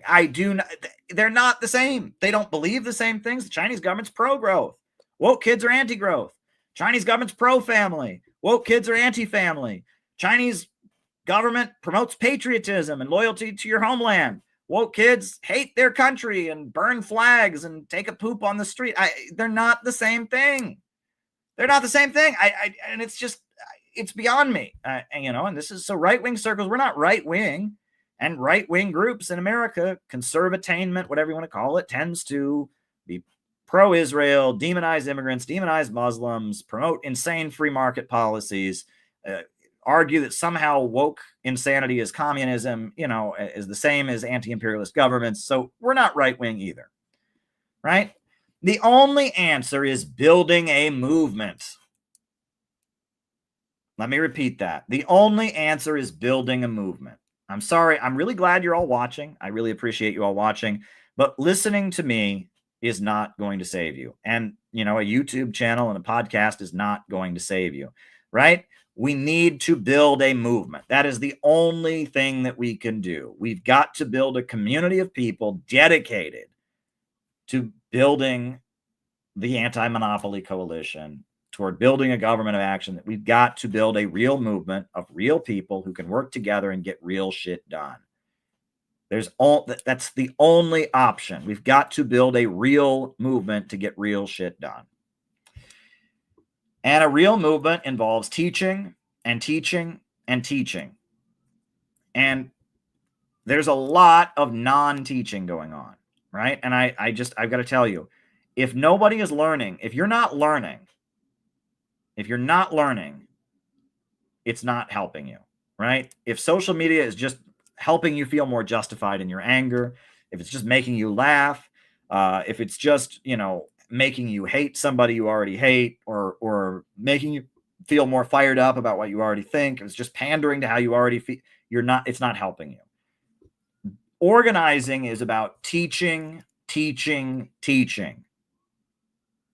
There are certain people that don't teach anybody anything.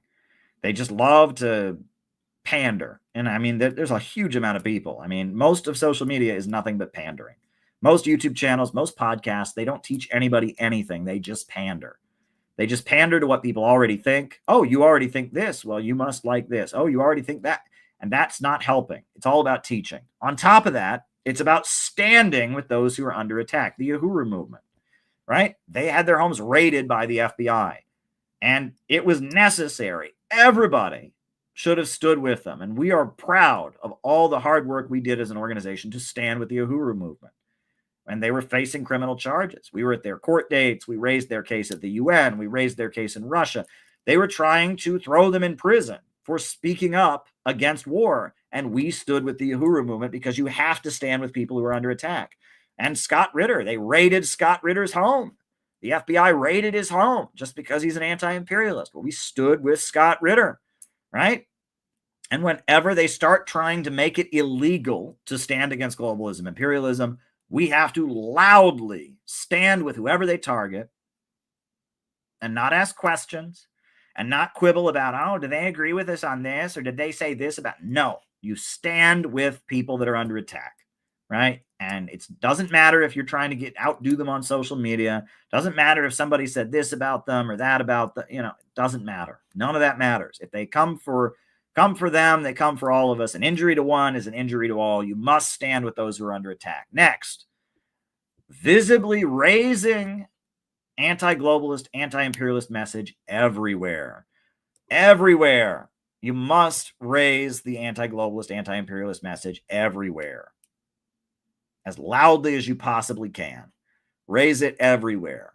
We found creative ways to do that, right? We wrote a book about Kamala Harris, and we distributed it in bulk at the Democratic Convention, and exploded when they tried to ban it.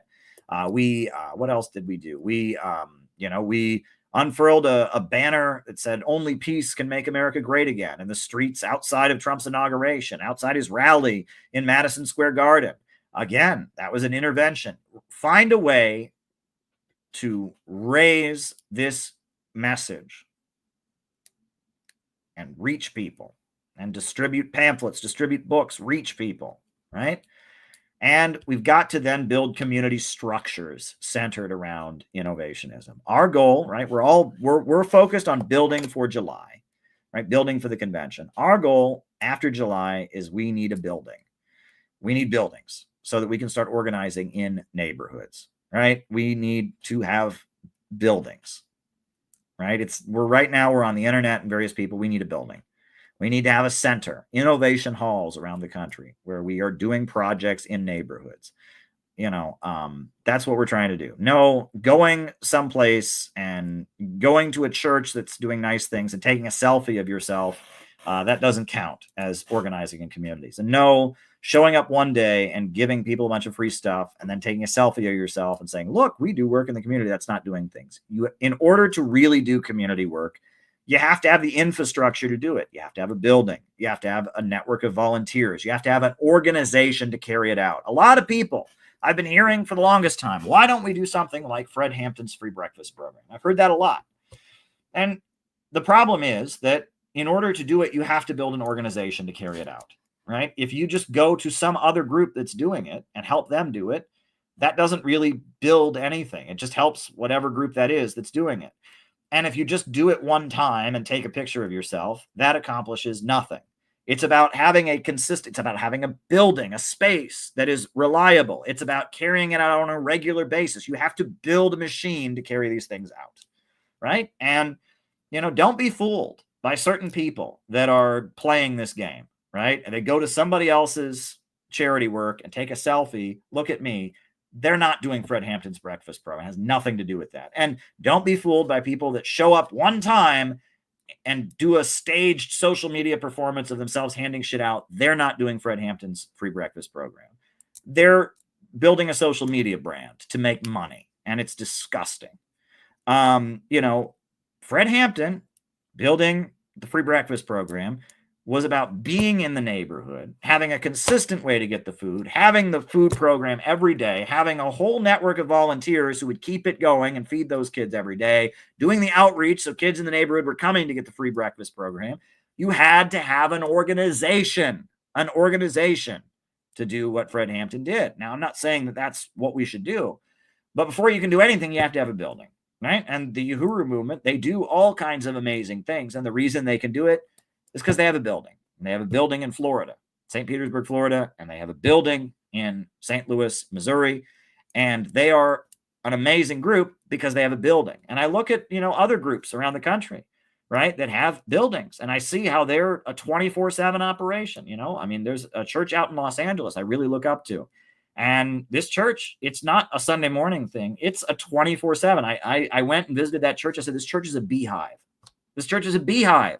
Every day they're hitting the streets and doing outreach, or they're fundraising, or they have a prayer service at night, and they wake up in the morning, and they have and it's a 24/7 operation. That's a real organization, right?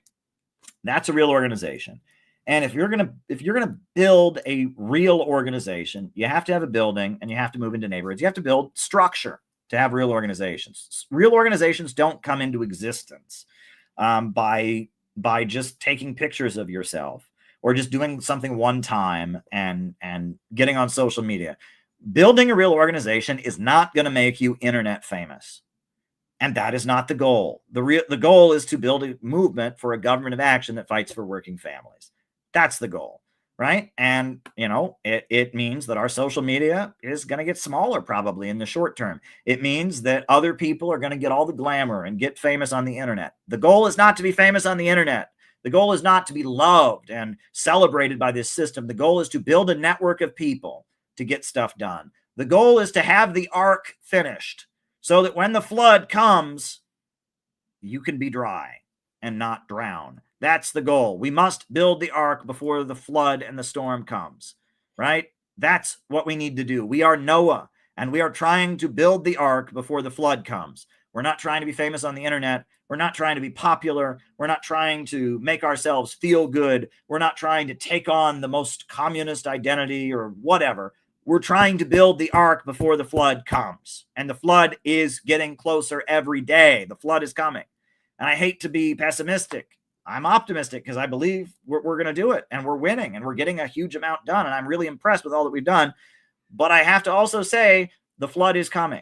The flood is getting closer every day, and we have got to build the ark. We've got to build the ark. There is no substitute. There's nothing that is more pressing than building the ark. We've got to build the ark. And if you get distracted by all the bullshit, you're not building the ark. You got to focus on building the ark. We've got to build the ark. We need a network of anti-imperialists. We need organizational infrastructure ASAP.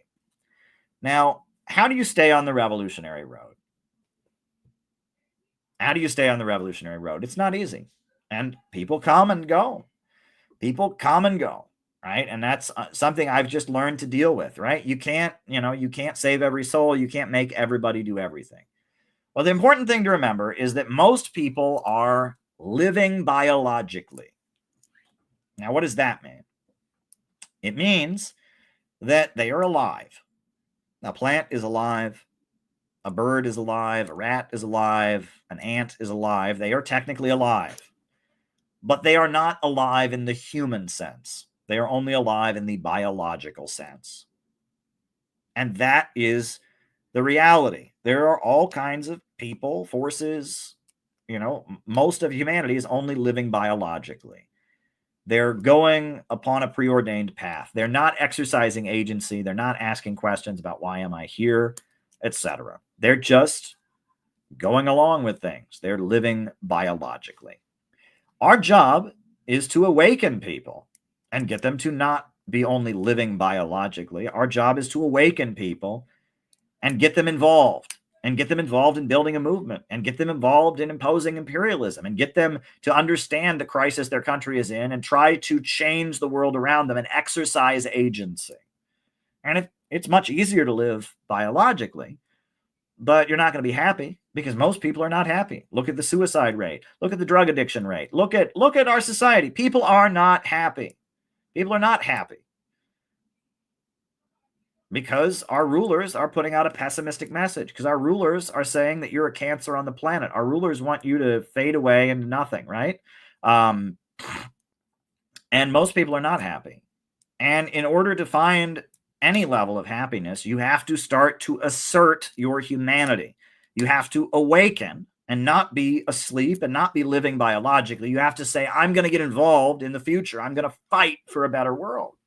And it's not easy to do. It's not easy to do. And staying on the revolutionary road is a daily battle. And we should just recognize that not everyone can do it. Jesus Christ said, "Straight is the gate and narrow is the way which leadeth unto life, and there are few that find it." Stalin said, "We communists are people of a special mold. We are made of special stuff. We are those who form the army of the great proletarian strategist, the army of Comrade Lenin, and there's nothing higher than the honor of belonging to this army." However, Mao Zedong said, "The masses are the real heroes. We ourselves are often childish and ignorant. And without this understanding, it is impossible to acquire even the most rudimentary knowledge." When shit gets real, and I hate to talk that way, I sound like some kind of crazy radical or whatever, but when shit gets real, we aren't going to do it, right? I'll just be honest with you. When shit gets real, a lot of what we're going to be doing is watching it happen. It's going to be way bigger than us. All we have the ability to do is teach people and lay the foundations, build the apparatus, the structure, the programs that can give the guidance so that when shit gets real, it gets real in the right way. There's a giant boulder that's going to be rolling down the mountain. We have the ability to nudge that boulder so that it rolls in the right direction and goes in the right place. That's what we have the ability to do. But it's a huge boulder. And in order to nudge that boulder, we have to build something very, very big, and something very, very big that can nudge that boulder. But at the end of the day, we're not anywhere as near as the boulder, near as big as the boulder. The boulder is what's going to do it. It's the masses of people. It's the millions and millions of people in this country. One day, they're going to not be able to take it anymore. It's going to become very, very clear that they can't live this way. And our job is to build enough of an apparatus, do enough education, have enough community programs, have enough educational centers, have enough of an apparatus and a network of people that when that boulder starts rolling down the mountain, we can nudge it in the right direction. But the masses of people are the real heroes. And don't doubt that for a minute. And that's why we should never be elitist. We should never be thinking we're better. Oh, they're all a bunch of sheep. We're better. That's not how we think. Yes, they're living biologically for now. Yes, we have an understanding that they don't have. Yes, we are more advanced, if you want to put it that way. But that's not what's going to change the world. It will be their heroism and their brilliance and their bravery, their foolish bravery in some ways, their ability to just go out and sacrifice. That is what is going to change history when the time comes. And all we can ever hope to do, is lay the foundations, teach, build a network, build community projects, build the structure that can guide their explosion in the right way. The explosion is coming. We can nudge the boulder in the right direction. And that's a really, really important thing to understand. No, we're not just going to sit back and wait for it, right? The kingdom of God does not come through observation. The kingdom of God is within us, but it's within all of us. It's within all of us. It is the masses of people in their millions. God is within the people, and the people will awaken. Our job is to lay the foundations so they can be awakened in the right way. That when the boulder rolls down the mountain, it rolls in the right direction. When the explosion comes, it blows up in the right way. And that's all we can do. And do not ever think we can put ourselves in place of the masses. That is one of the biggest mistakes that revolutionaries make. They think that if they can go and do something heroic, they can go commit some act of terrorism or commit some act of violence. Wrong. You cannot put yourself in the place of the masses. And that's called adventurism. And when somebody does something like that, it makes things worse. It alienates the masses. It confuses the masses. We are opposed to that. We are about teaching people. We're about building structures. We're about building a network, etc. That's what we're about. We're about putting the apparatus in place so that when the crisis intensifies and when the masses can't take it anymore, we can nudge their explosion in a good direction rather than simply a destructive or confused one. The masses are the real heroes. That's really important. Now, how can you keep yourself on the revolutionary road? All right, there are a few things you need to do. First, what are these? These are icons. The Russian Orthodox Church, for thousands of years, has used icons, images of great saints, characters from the Bible, and people have them in their homes. And they pray to these icons, and they learn the story of the great saints, and they talk to them. And this is a really beautiful part of Eastern culture, right? Is they look up to great people of the past, and they seek their approval. They look to them almost like a parent, like they want them to be proud.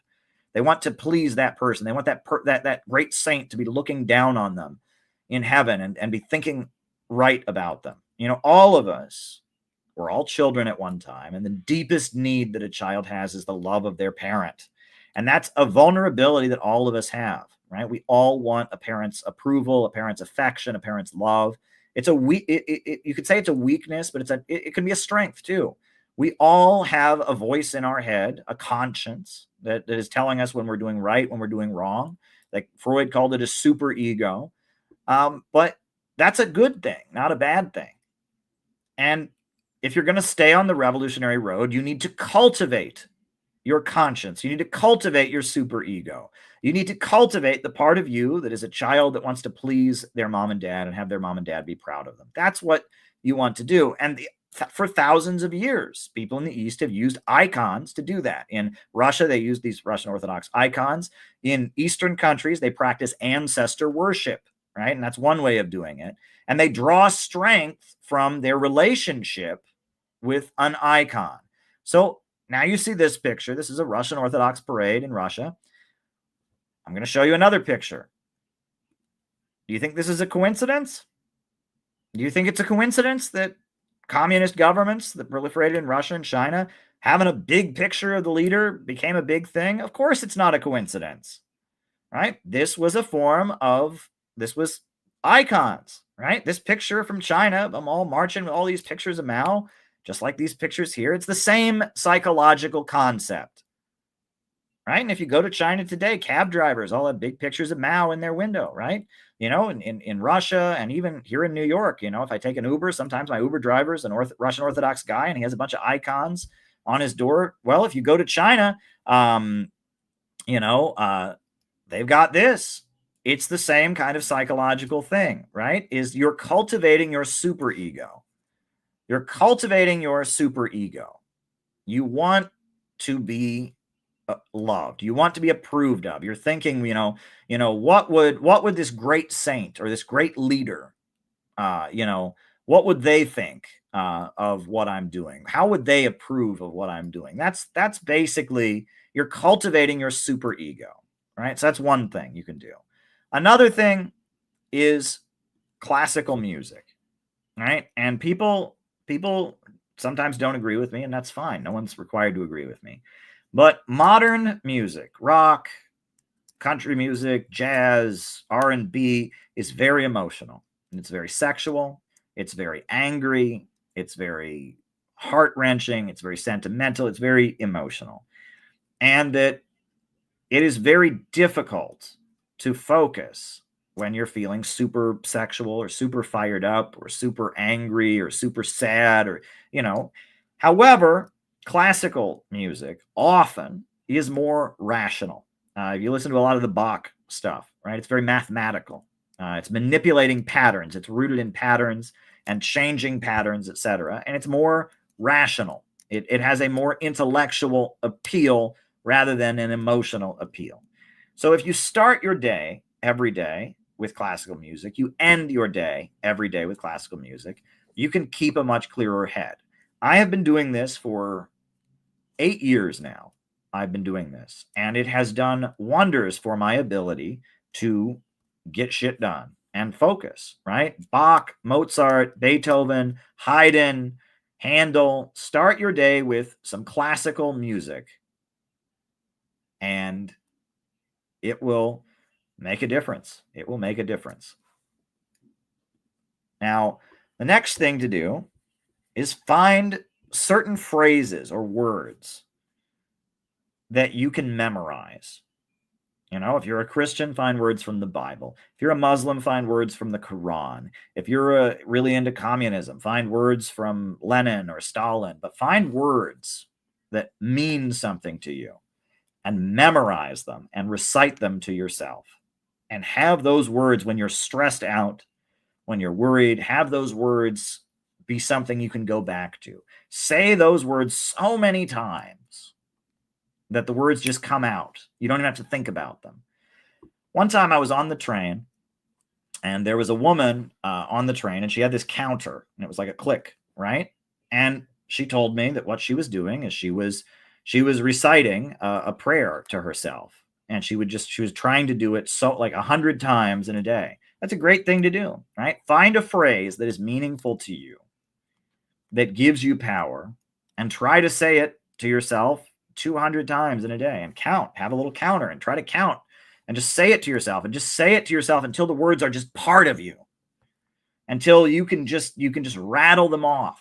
You don't even have to remember them. They just come out of you. Make those words your own, and then you can go to them when you're stressed, when you're worried, when you're trying to find the answer. You can deflect back to those words, right? It's a very, very powerful spiritual technique. There's a reason that monks and priests have been doing this for thousands of years. There's a reason people were doing it in Eastern mystical countries exactly. As well. It's a spiritual practice, mantras, that is a very, very powerful way. Some people call them affirmations, right? Of using words to give yourself power. Find a phrase, find a few sentences that you could just memorize and get power from them.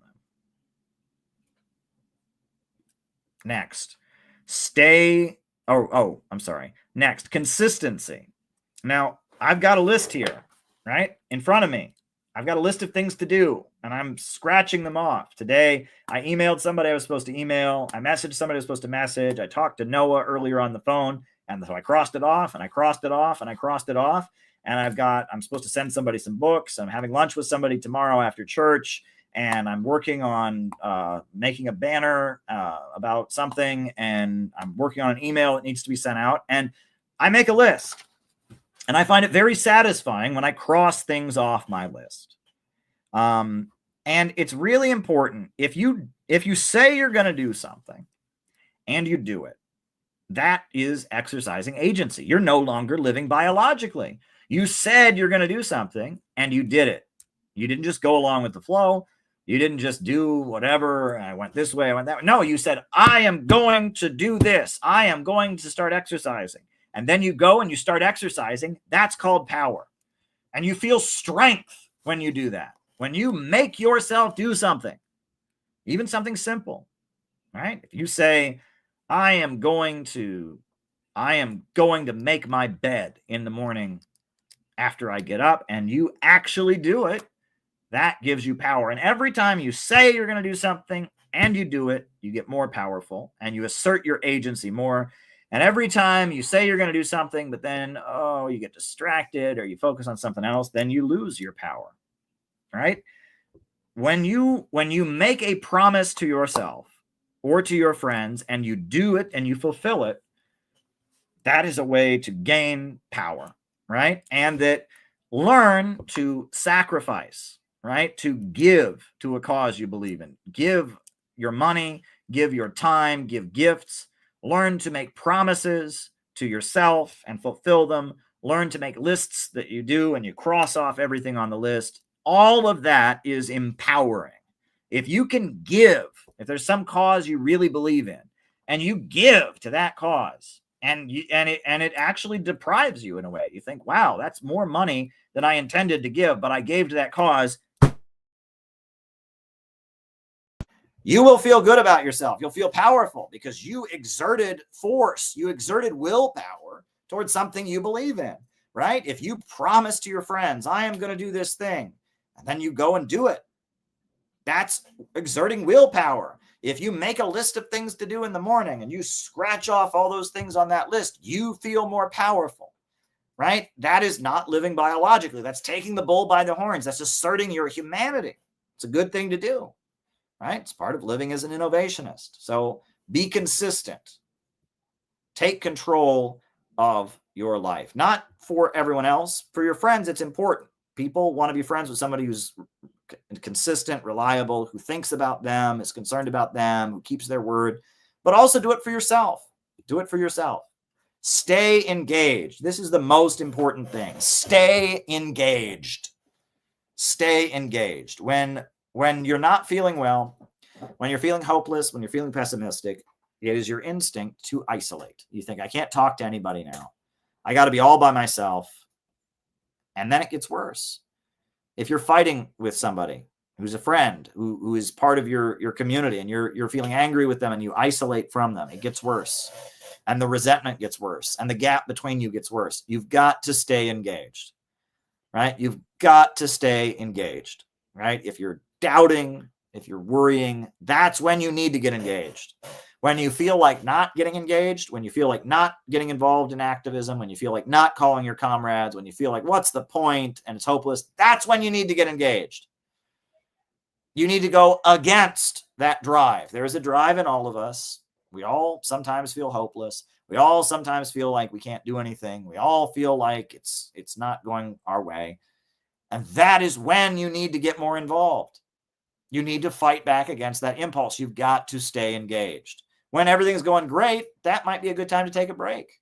But when you're having doubts and when you're feeling hopeless and when you're feeling tired and worried, that's when you got to go all in. You've got to push back against the drive to go back to living biologically. When that drive to go back to living biologically comes up, when that part of you that says, what's the point? There is no hope. That's when you need to get engaged.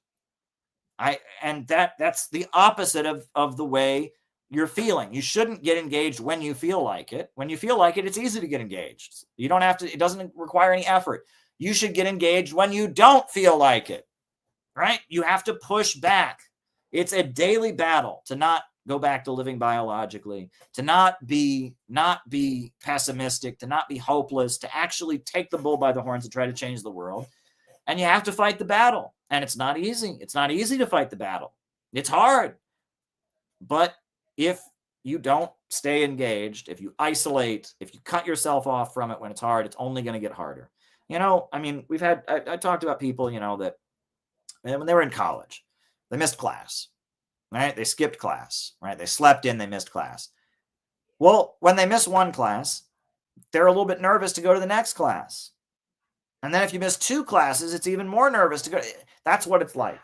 You have to push back against your fears. You have to push back against any negativity you have. And the more you isolate yourself and the more you cut yourself off from it, the harder it is. The harder it is to get back involved. So you have to fight against the negative impulse, the destructive impulse, right? Everyone needs a break. We all need a break sometimes, and that's fine. But I'm telling you that if you are feeling hopeless, if you are feeling like there is no point, if you're feeling like there's not a way to get involved, if there's no point, that's when you need to be involved. If you are happy about things and you're confident, but you just need to take a break to slow down, that's fine. But if you're having doubts, if you're feeling hopeless, then you really need to get involved. Then you shouldn't break away. And again, that goes against what you're trying to do. A lot of this is not living biologically. That's living biologically, is just doing whatever you feel like, right? Just whatever you feel like doing. That's how that's how monkeys in a zoo exist. They just do whatever they feel like, right? That's how the weed in my garden exists. Just does whatever it feels like, right? Being human means not just doing whatever it feels like. It means actively making decisions and deciding to push back, not living biologically, right? That's what we're trying to get at. And the organization is the most precious thing. The organization is the most precious thing. Nothing can keep you on the revolutionary road like an organization, right? Nothing can help you stay engaged, can help you be consistent. Nothing can give you the fulfillment and give you the awakening and give you the empowerment that being in an organization is. Being in the Center for Political Innovation, being part of our movement, is being alive. It is the most precious thing. So that is my slideshow for tonight on living as an innovationist. And I hope you all found it useful. And on that note, we're going to have our roll call now. Names and locations. Names and locations. I will call you all out as I see you. Names and locations. Names and locations. Who is with us tonight? Names and locations. Names and locations. Who is with us? Who is with us? Names and locations. Who is with us tonight? Who is with us tonight? Names and locations. Names and locations. Deha in Seattle is with us. Lawrence Johnson in Chicago is with us. Being effective is the greatest feeling. Phil in Miami. Luca in Singapore. Alex in Brazil. St. David's in Bermuda. Jane in New Zealand. Mexico. Saviero. Falioni. Connor Fines in Vancouver, Canada. Alyssa in Virginia. Joe in Durham, North Carolina. Jacob in Wisconsin. John McPeace in Chicago. Brooklyn in the house. Phil in Scablands, Washington. Dan in Wisconsin. Timoshenko in St. Louis. Ian in Chester, England. Welcome, welcome, welcome. Patrick in Maine. Rice from Adelaide, Australia. Names and locations, folks. Names and locations. Who is with us tonight? Names and locations. Names and locations. Who is with us? Names and locations. Names and locations. Who is with us? Jim in Chicago. Dave in Savannah, Georgia. Jenny in Cincinnati. Names and locations. Anybody else? Names and locations. Anybody else? Anybody else? All over the map. All over the map. Good to see you. All over the map. All right, folks, the second half of our show is me answering your questions. And I see we have like one or two Rumble rants that have come in. The way to send Rumble rants, or the way to send questions, is you send a Rumble rant on the Rumble, or you send a super chat via Cash App to Caleb Maupin 22. Those are the two ways you can send questions. We got one Rumble rant so far. We only got one question. We've only got one question. So I'm going to have to put some music on. And while that music is on, please send your questions. And then after that, we will answer those questions. Colin in Greensboro, JT24 in Mississippi. So, I have certain music that I play on here over and over and over again, and that's fine, I guess. I mean, we do that, and that's, there's certain songs that we like, that we just do on these streams, and is that good that we play the same songs over and over again? Maybe it is. Maybe it is, you know, because they're songs that speak to all of us. So that makes me think that I should probably play a song that I've played on these streams many times before. It makes me think that that's what I should play. While I'm waiting for you all to send in your super chat questions, it might be good to just play an old favorite that we've played on these streams before. So here, I guess I'll put this one on first. I'll play this song that we've played on here many times. Then I'll play another song we played on here many times. This is a choir in, like, I think it's Norway or Switzerland, performing a song from a video game, right? From the video game Far Cry. The song is called Oh John. And so I guess we're going to put on Oh John from the video game Far Cry, performed by a high school choir in Norway. And then after that, we'll put on a certain song. I think you all can guess which song it is. It's a favorite of many of us. And then I will answer your questions. So send your questions, send some Rumble rants, send some super chats. Here we go.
All righty. So now we will play another favorite song of our community on here, which I've played many times before on these streams, but it's just a favorite of ours. New China by Prairie Fire. We can't play this song enough, so here we go.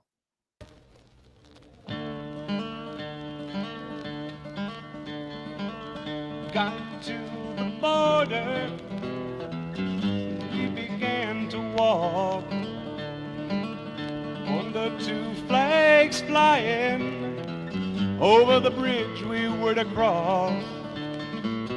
One was the bloody British rag of imperialism, casting its shadow over poverty, starvation, vicious exploitation in Hong Kong. The other was the flaming red flag of revolution and socialism, telling us all, the people of the world, the time has come to come along. This ain't just any old border that we are standing on. It stands between two systems, one dying, one young and strong. And then we crossed that bridge into China, saw a great banner up ahead. Its meaning set my heart a pounding, and this is what that banner is. Long live the great unity of the peoples of the world. Long live the great unity of the peoples of the world. Went to a steel mill, saw people working hard, but there were no bosses. The workers ran the job. They worked 10 hours, 6 days a week, on great machines built by their own hand. They labor not for some rich man's profits, but to meet the needs of people of the land. And they are building with such a spirit of revolution and socialism, for they are masters of their own future. The working class is in command. Talked with an older worker. He said many worries are gone. If one is sick or injured, they are provided for. We have no fear of rising prices, no unemployment will you find. There's always more to be done to build China, not just for us but to free mankind. Long live the People's Republic, long live working class rule. Long live the People's Republic, long live working class rule. We arrived in Shanghai, where before it was free, dope and prostitution and starving people filled the streets. And now these people stand up united, providing for the needs of all. Decent housing, health care, education, they decide, now they are the law. And man, I felt so damn proud of China, of revolution and socialism. Just look at what our class has accomplished. Just look at what the struggle has won. We talked with men and women, now working side by side, about our many struggles for freedom so long denied. They said, comrades, China is with you. This is your country as well as ours. The struggles of the people united will be triumphant. We have the power. Long live the great unity, of the peoples of the world.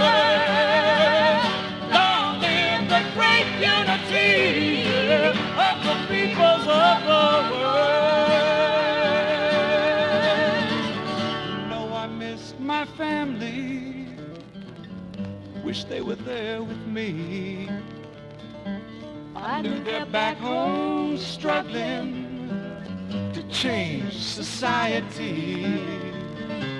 And I admit I hated to leave China. You know that freedom kinda grows on you. But now I feel such deep determination to do the job we all have to do. Remember, people, our day's coming. Make revolution, build socialism, to do away with class exploitation, to end oppression once and for all. And I have learned a lesson that I will always heed. The fight to end oppression, the working class must lead. But we will build us up a great movement to sweep away the system we're in. And nothing gonna stop us from doing it. We will fight and we will win. Long live the People's Republic. Long live working class rule. Long live the People's Republic. Long live working class rule.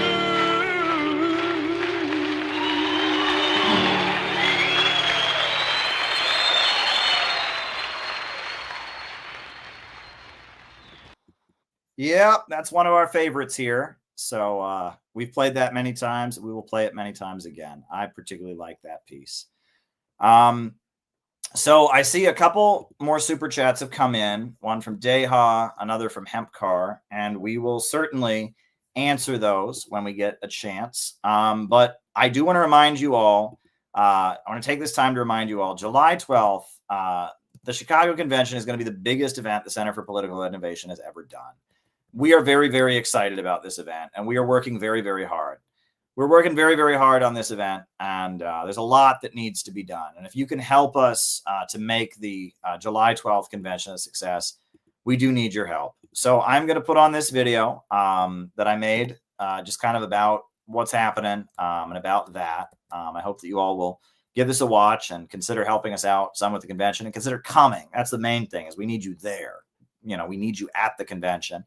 Then I'll answer people's questions, and then we'll call it a night, I guess. So here we go. Friends, how you doing today? I'm letting you know, the Center for Political Innovation, we are about to do, on July 12th, the biggest event that we have ever done. It will be our national gathering in Chicago on July 12th. And it's going to be really, really special. We are talking with a number of important anti-imperialist voices, a lot of different communities. There's going to be musical performances, dance performances. There's going to be great speeches, and it's going to be a whole day gathering dedicated to anti-imperialism. I am committed, and CPI has always been committed to building an in real life network of people. And we carry out real operations. We were at the inauguration of Trump with our Trump and Kim banner saying only peace can make America great again. We were on the streets of Chicago at the Democratic National Convention with a book exposing what Kamala Harris and who she really is and what she's really about, and it was really, really important. We have 1,000 copies of our book about the Houthis that are being distributed with the poster of the convention on the back to people who would never go looking for this. We are putting door hanger flyers on doors of people, again, that would never go looking for this. We're not performing and trying to make ourselves feel good. We're actually trying to build a network of people that can be anti-imperialists in America. And it's not easy to do. It's very difficult in these times to build a real in-life organization. People have their issues. We live in a very strange time, but we have to do it. And we are committed to continuing this project. This video is basically me telling you we need your support. In order to pull off our convention that includes our 7-day program for our members around the country to come to Chicago, includes our huge convention on July 12th, where we're gonna fill up the Midwest Convention Center, in order to have an effective national planning meeting and gathering in Chicago the day after on July 13th. In order to do what we need to do, we need to fill up that auditorium, and we need money. And there's really no way around that. We need you to donate to the Center for Political Innovation. We have set up a GoFundMe, and a lot of people have already contributed. We already raised a couple $1,000, but it's not enough. In order to really pull off our July activities and really have a win for anti-imperialism, we need your support. We need you to go to the GoFundMe right now and donate $5 or $20. We need you to go to the donate button on the CPI website and send us $100 or $50, whatever you can do. If we're gonna do what we need to do in July and build the organization and have the mega anti-imperialist rally that needs to happen on July 12th and solidify the network that we're building to continue to carry out the great operations that we do, we need you to help us out.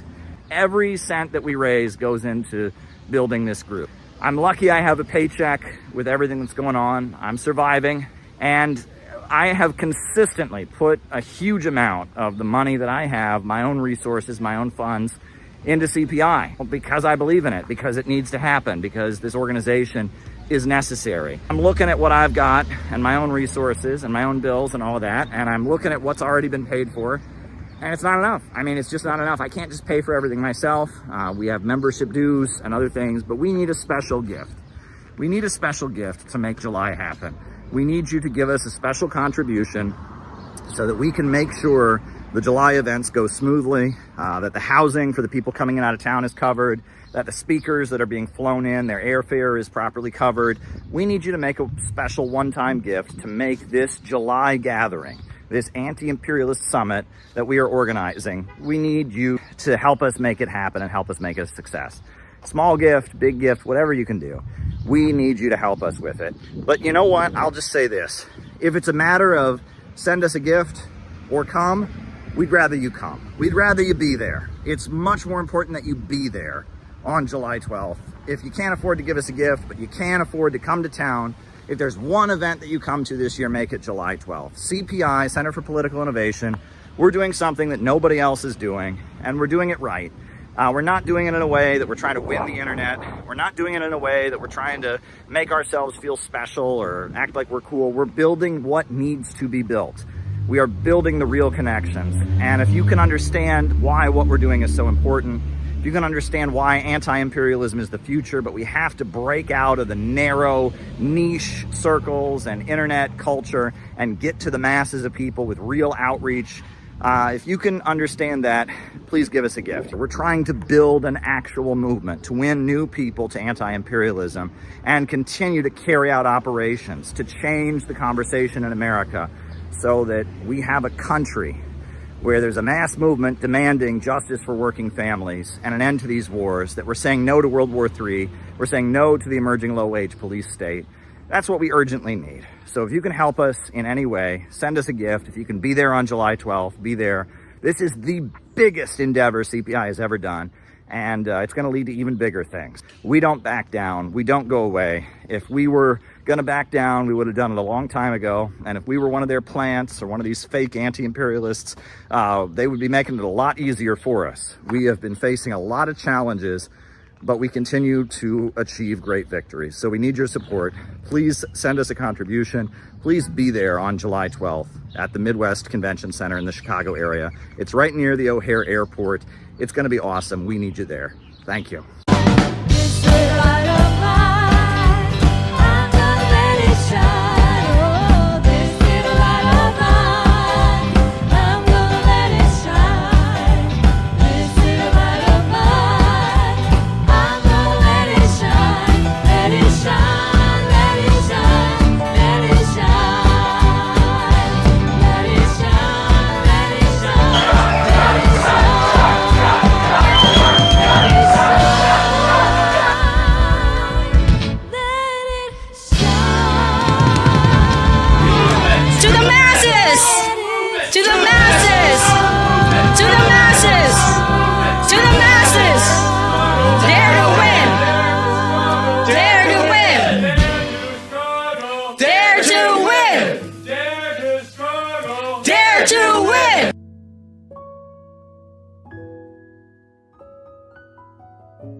All righty. So there you go. Please go and give us a contribution on the GoFundMe. Drop us $5, drop us $10, drop us $100, drop us $500.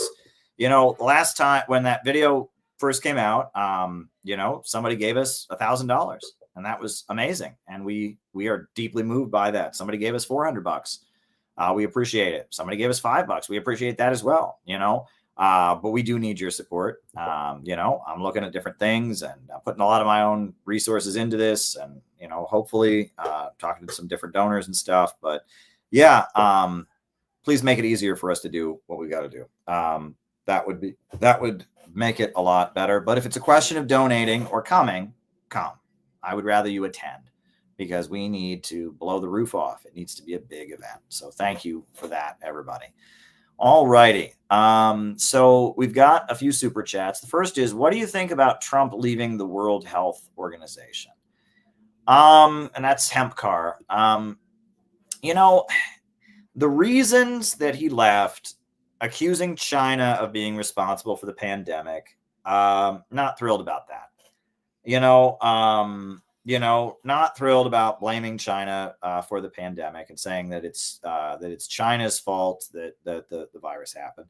That said, I don't think institutions like the World Health Organization, I don't generally see institutions like that as being good for America or being good for. I know the World Health Organization does provide a lot of services.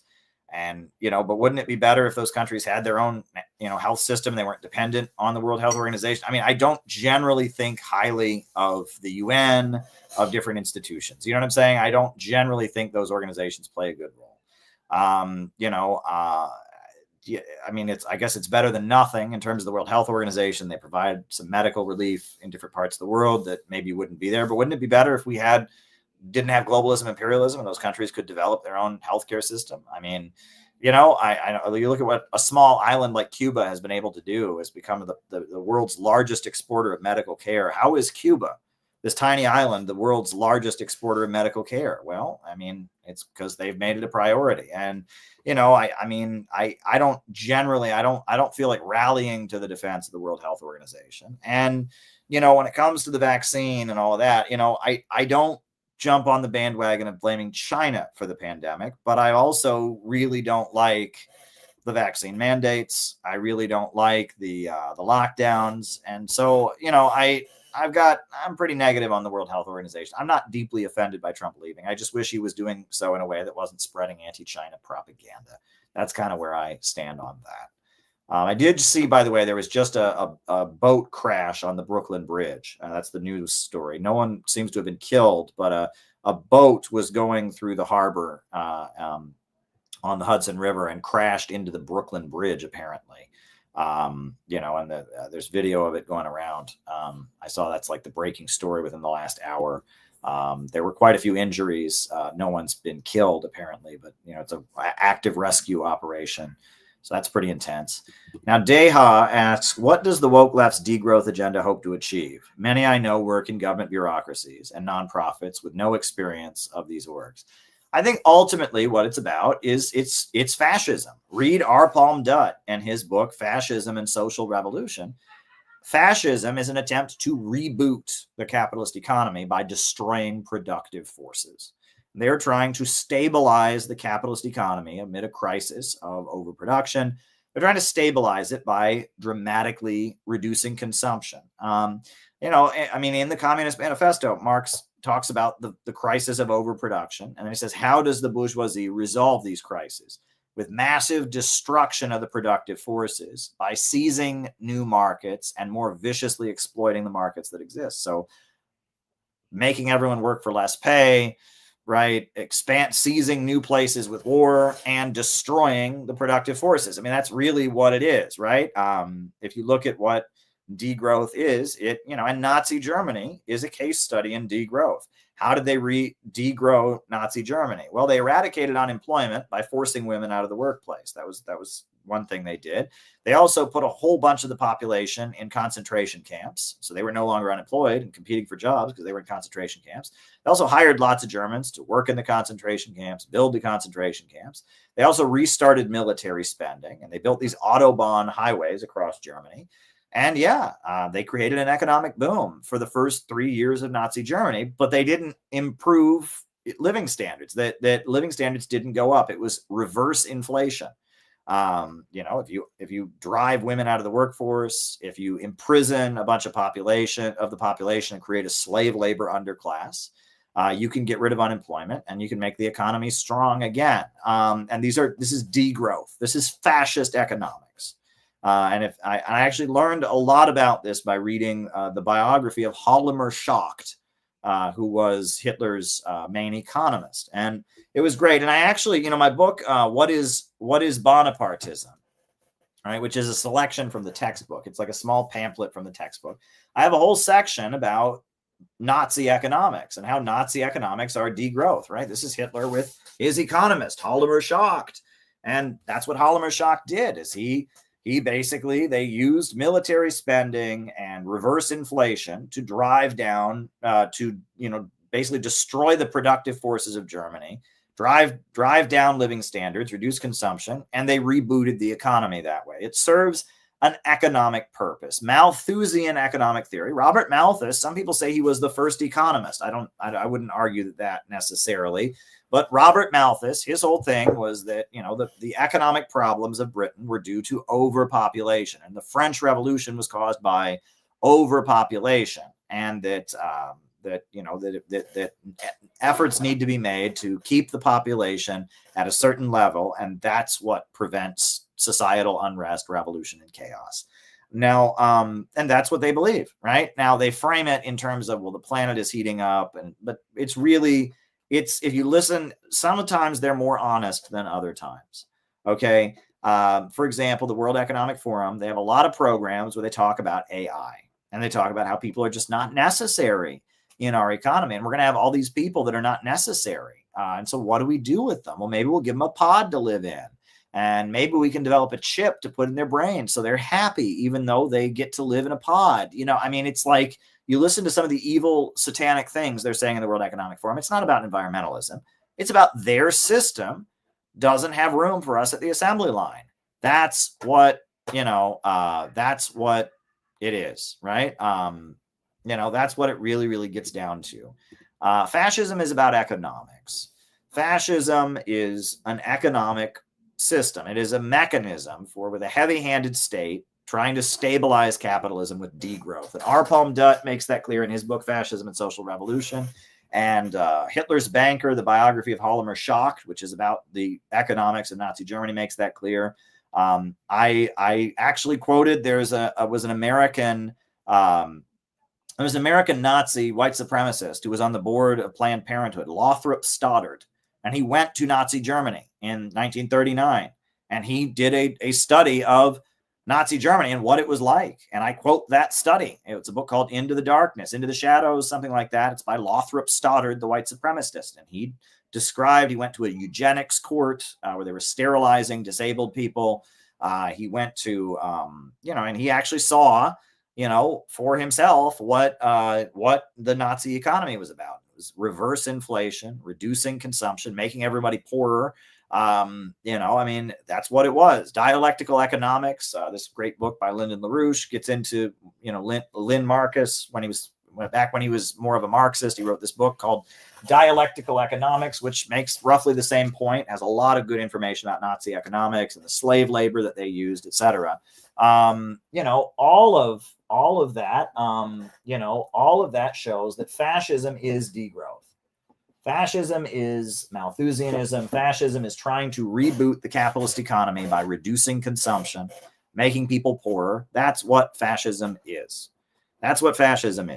So, and I've written a lot about that. That's been one of the main points that CPI has made. And I mean, they say it themselves. I mean, any honest economist who talks about why Nazi Germany had an economic boom will tell you it was through degrowth methods. They didn't, it wasn't like Germany became more economically prosperous and they raised the productive level. And no, it was just that they forced women out of the workforce. They built concentration camps. They rebooted military spending. They created a slave labor underclass, et cetera. And just to mention, right, so this is the pamphlet if you really want to learn about fascist economics and degrowth, and how at the end I talk about how the woke left is part of that. The section, the proposed high-tech dark ages, you don't have to buy the huge textbook. You can just buy the what is Bonapartism section. And I have been publishing a lot of these short little books that just kind of explain things that they cost less than $10, right? That kind of explain, the principles upon which CPI is founded, communist history, stuff like that. This is a good book. AI is not the problem. Technology and economic crisis, right? It's very short. It's only 43 pages long.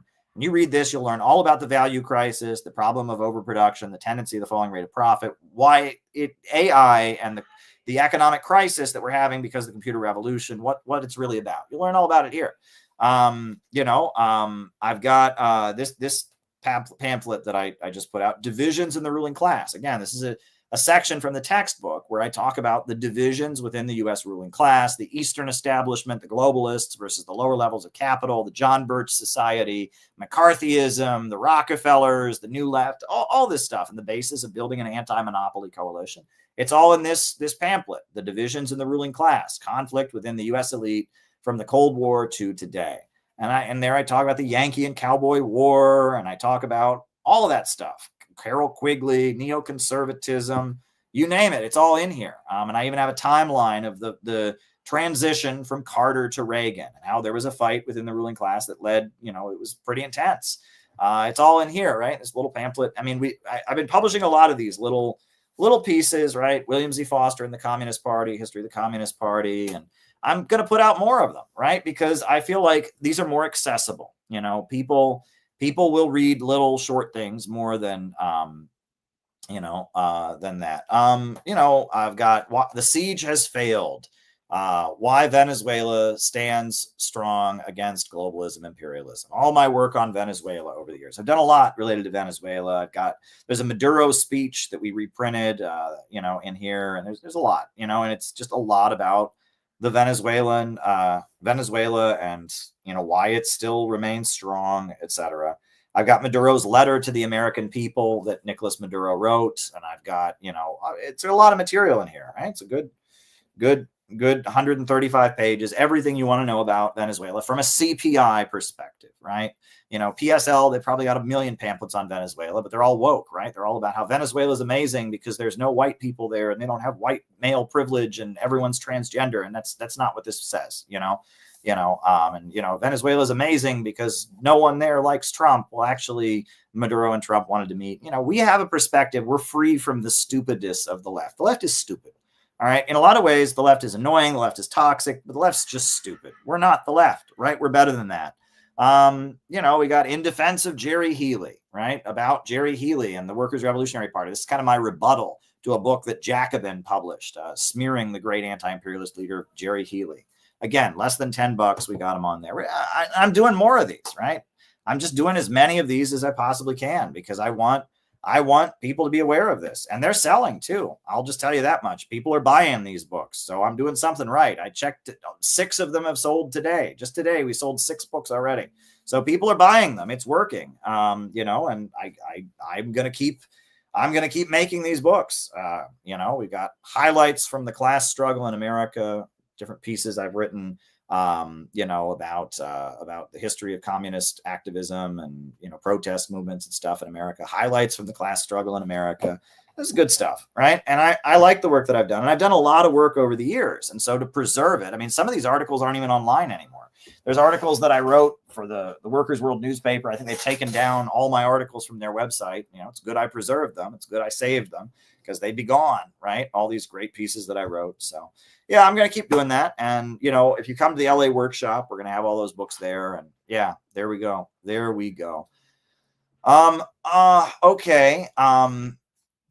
All right. Next question. Great point about Soros overthrowing communist nations. A talking point more should know about. I mean, how do people not know about it, though? Like, that's who Soros is. He's from Hungary. He bankrolled protest movements against communist governments. Like, it's just frustrating to me. And these leftists, these conservatives are like, well, George Soros is clearly a communist, just like Stalin. I'm like, no, he overthrew communism.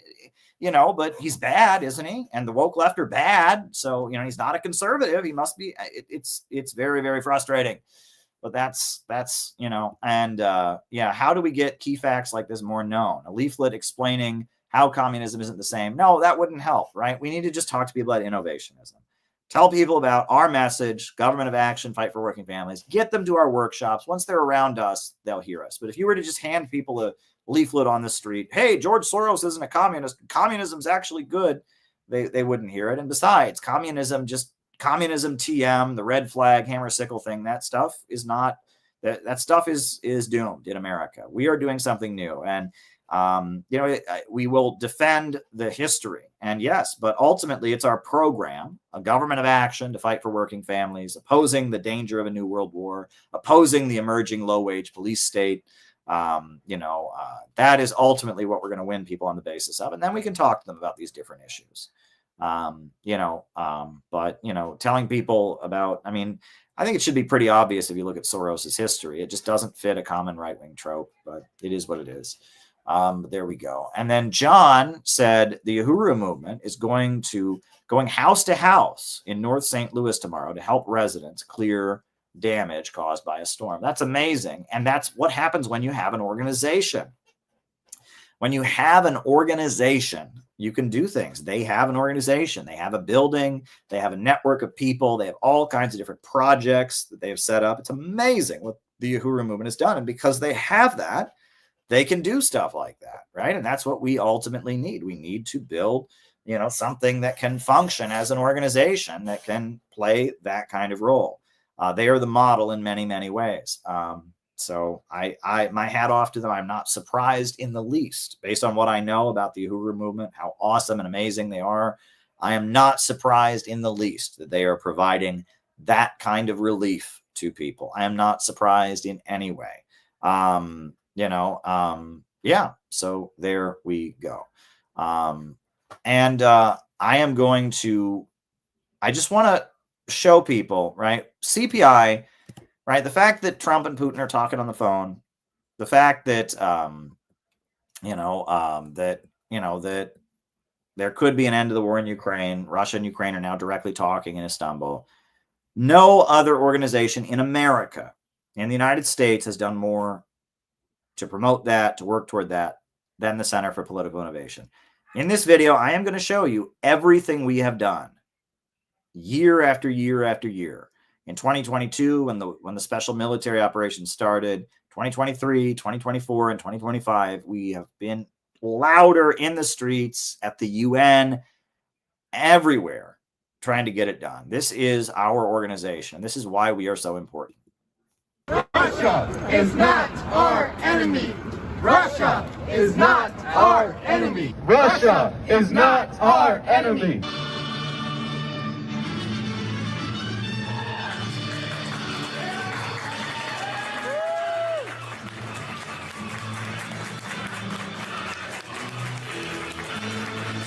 The energy revenue to rebuild the industries of Russia, and he made Russia once again a strong economy. And that is why U.S. media demonizes Russia. That is why the U.S. government toppled the government of Ukraine in 2014 with the Euro-Maiden coup and installed a fanatically anti-Russian regime in Kiev.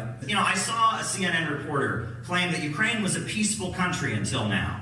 Well, this is the monument in Donbass to all the children who have died of the shelling and the bombing being carried out by the U.S.-backed regime in Kiev.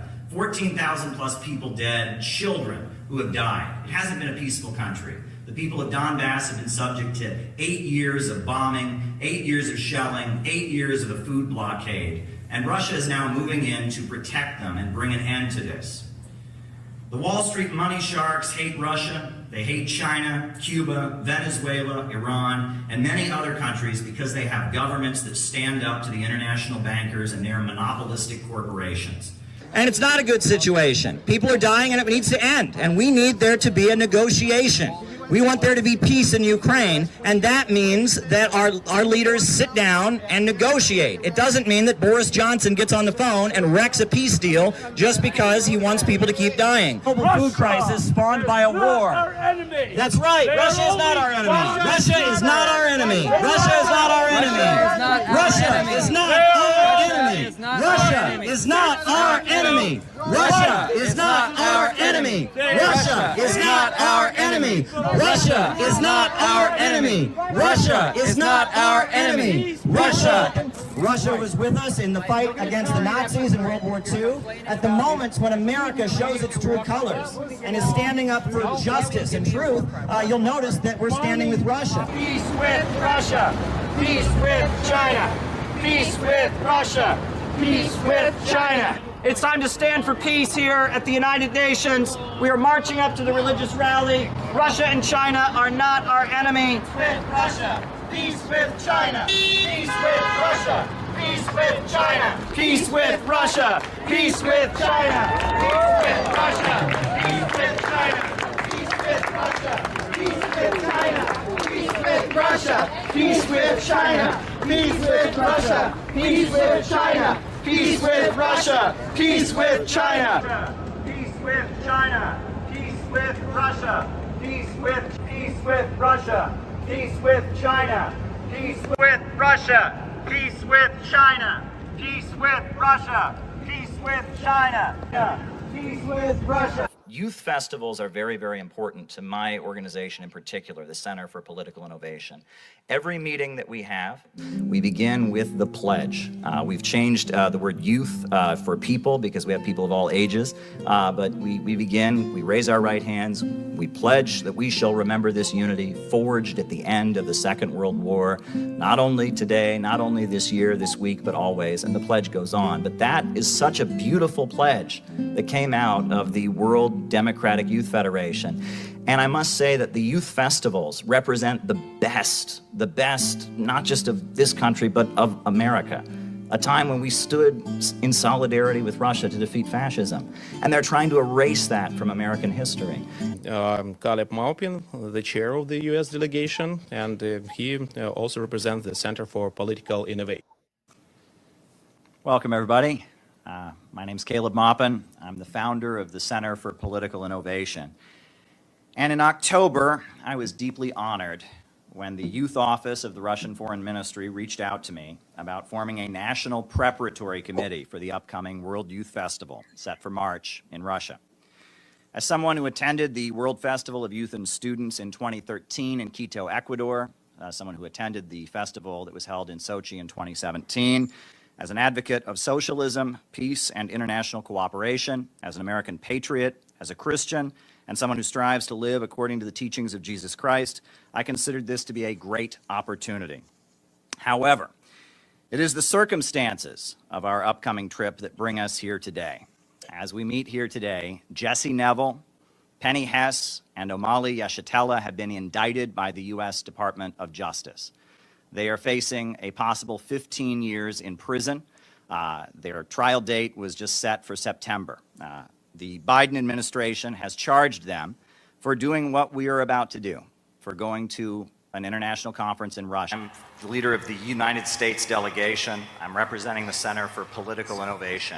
And I would like to just thank you from the bottom of my heart for that dynamic interview you gave to Tucker Carlson, in which you showed many, many young Americans a different kind of leadership, because our politicians and our leaders in the United States, they speak in sound bites, they speak in terms of scandal and gossip, but you presented a long-term vision, a scientific view of statecraft, and by getting through to young Americans, you made a difference. Many people who would never have listened to anything you had to say or heard another perspective heard you because of that interview. Now, getting to my question, things between our two countries are not good at this point. Before we left, we had to have a press conference at the United Nations. We are concerned about being prosecuted. There are 3 Americans that have already been charged and are facing prosecution, possibly 15 years in prison, simply because they attended a conference like this in Russia, the Yahoo movement they're called. And we are concerned because I know that I speak for the majority of the American people when I say that we do not want our tax money dumped into this conflict in Ukraine any longer. We do not want our country to continue to deteriorate internally while our leaders waste money on prolonging this war. I'm frightened by what the Biden administration is doing, not just in Ukraine, but also on Taiwan and on the Korean Peninsula. And I really do see gatherings like this as a potential road to peace. And what I have seen at this festival has blown my mind. The amount of young volunteers that you have here, people who have stepped up, who love their country and want to just come forward and put together dynamic events like this. What kind of role can events like this and young diplomacy activities like this play in helping set the stage for maybe changing the dangerous direction our leaders in the United States are taking things against the majority of the wishes of the majority of the people of our country? Thank you.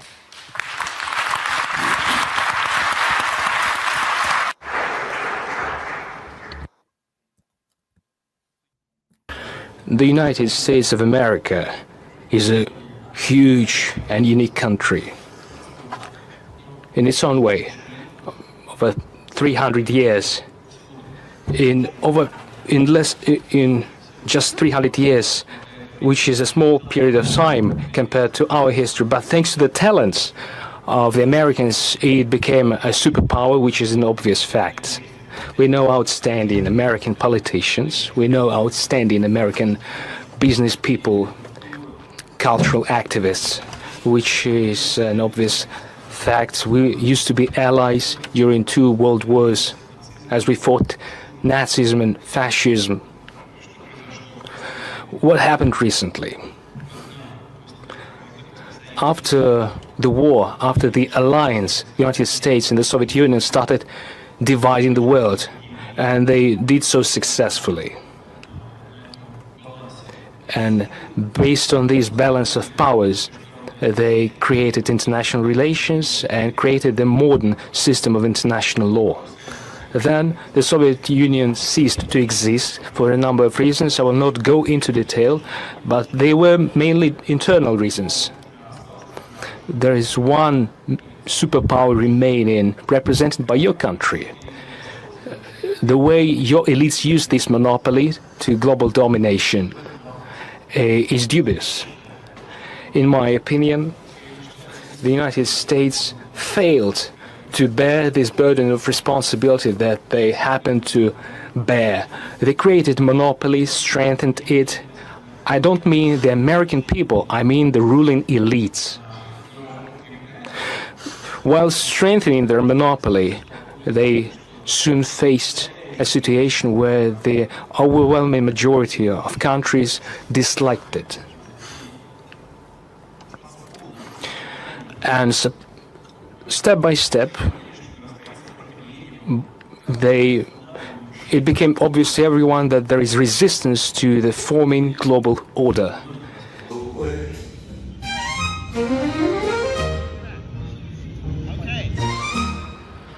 All right, so we're here at Trump Tower. They told you these people are horrible. They told you these people are terrible, that they will never do anything good for us. There's a reason for that. It's called money. It's called power. They want to weaken you mentally. They want to capture your spirit, stomp you out, and tell you, why bother? Why get out of bed in the morning? Why do anything worthwhile? No. Great again. This was a great moment when Trump talked to Kim Jong-un and started the process of peace on the Korean Peninsula. And we want to see peace not just with North Korea, but with Russia, with China, with many countries around the world. It is outrageous that billions of dollars is being spent on prolonging the war in Ukraine when our people can't get relief in North Carolina. People are left behind in Georgia and North Carolina. They can't get the relief they need. This is outrageous. Our government is more concerned with waging wars around the world than for caring for our own people. That we need a president who will put America first, a president who will bring peace around the world. Only peace can make America. Big crowd of people. huge crowd of people here to support Donald Trump, pouring in to watch the inauguration ceremony in the Capital One Arena.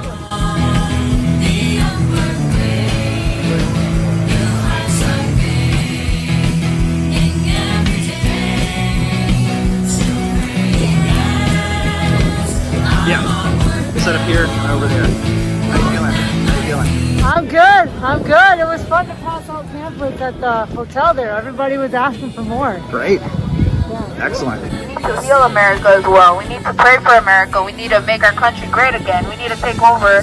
The people need to take over to make our country better again.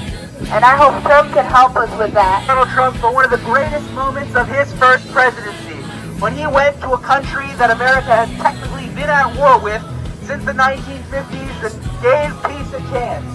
We want to make peace around the world. We're here in front of the Spoon Bridge in Minneapolis to support peace talks between Russia and Ukraine. We have confronted our government multiple times. We don't need this war. You know, we might not agree everything what Trump is doing, but we need peace. I don't want my child to be going in a war that's not ours. Our tax dollars not coming in our country. You know, the infrastructure is crappy. There's holes all over Chicago. You know, I'm sick of it. A few people walking by, they look at the banner and they're trying to figure out if we're on the red team or the blue team, and they can't quite figure it out. Well, we're not on any team. We're on the team of the American working families. We're on the team of the American people. We're on the peace team. That's what team we're on. Talks between Trump and Putin are the most important thing in the world right now. Way more important than anything these stupid rallies have been demanded. Hands off this, hands off that. We need hands off the thermonuclear button. People have been very excited to hear something that isn't directly partisan, but rather demanding things that they need and want as people. It seems to me like people are very receptive of a message that is less oriented towards telling them which team to vote for. Hands off the button. Hands off the button. Peace with Russia, no war with Iran. Peace with Russia, no war with Iran. Peace with Russia, no war with Iran. Hands off the button. Take it down.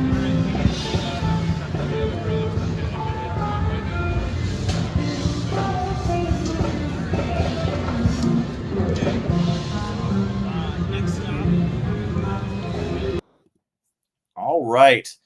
See you all in Chicago on July 12th. It's going to be very, very awesome and very, very important. I've got to go to sleep because I have church in the morning and I've got a list of things to do tomorrow. And every day I'm making my list and going through it, and we will win. We, the Center for Political Innovation, are marching forward and we're doing amazing stuff. So dare to struggle, dare to win. I'm going to put on the closing music and yeah, we will say goodnight. New upsurge in the struggle against U.S. imperialism is now emerging throughout the world. Ever since World War II, U.S. imperialism and its followers have been continuously launching wars of aggression. But the people of various countries have been continuously waging revolutionary wars to defeat their aggression. And while the danger of a new world war still exists, and the people of all countries must get prepared, revolution is the main trend in the world today.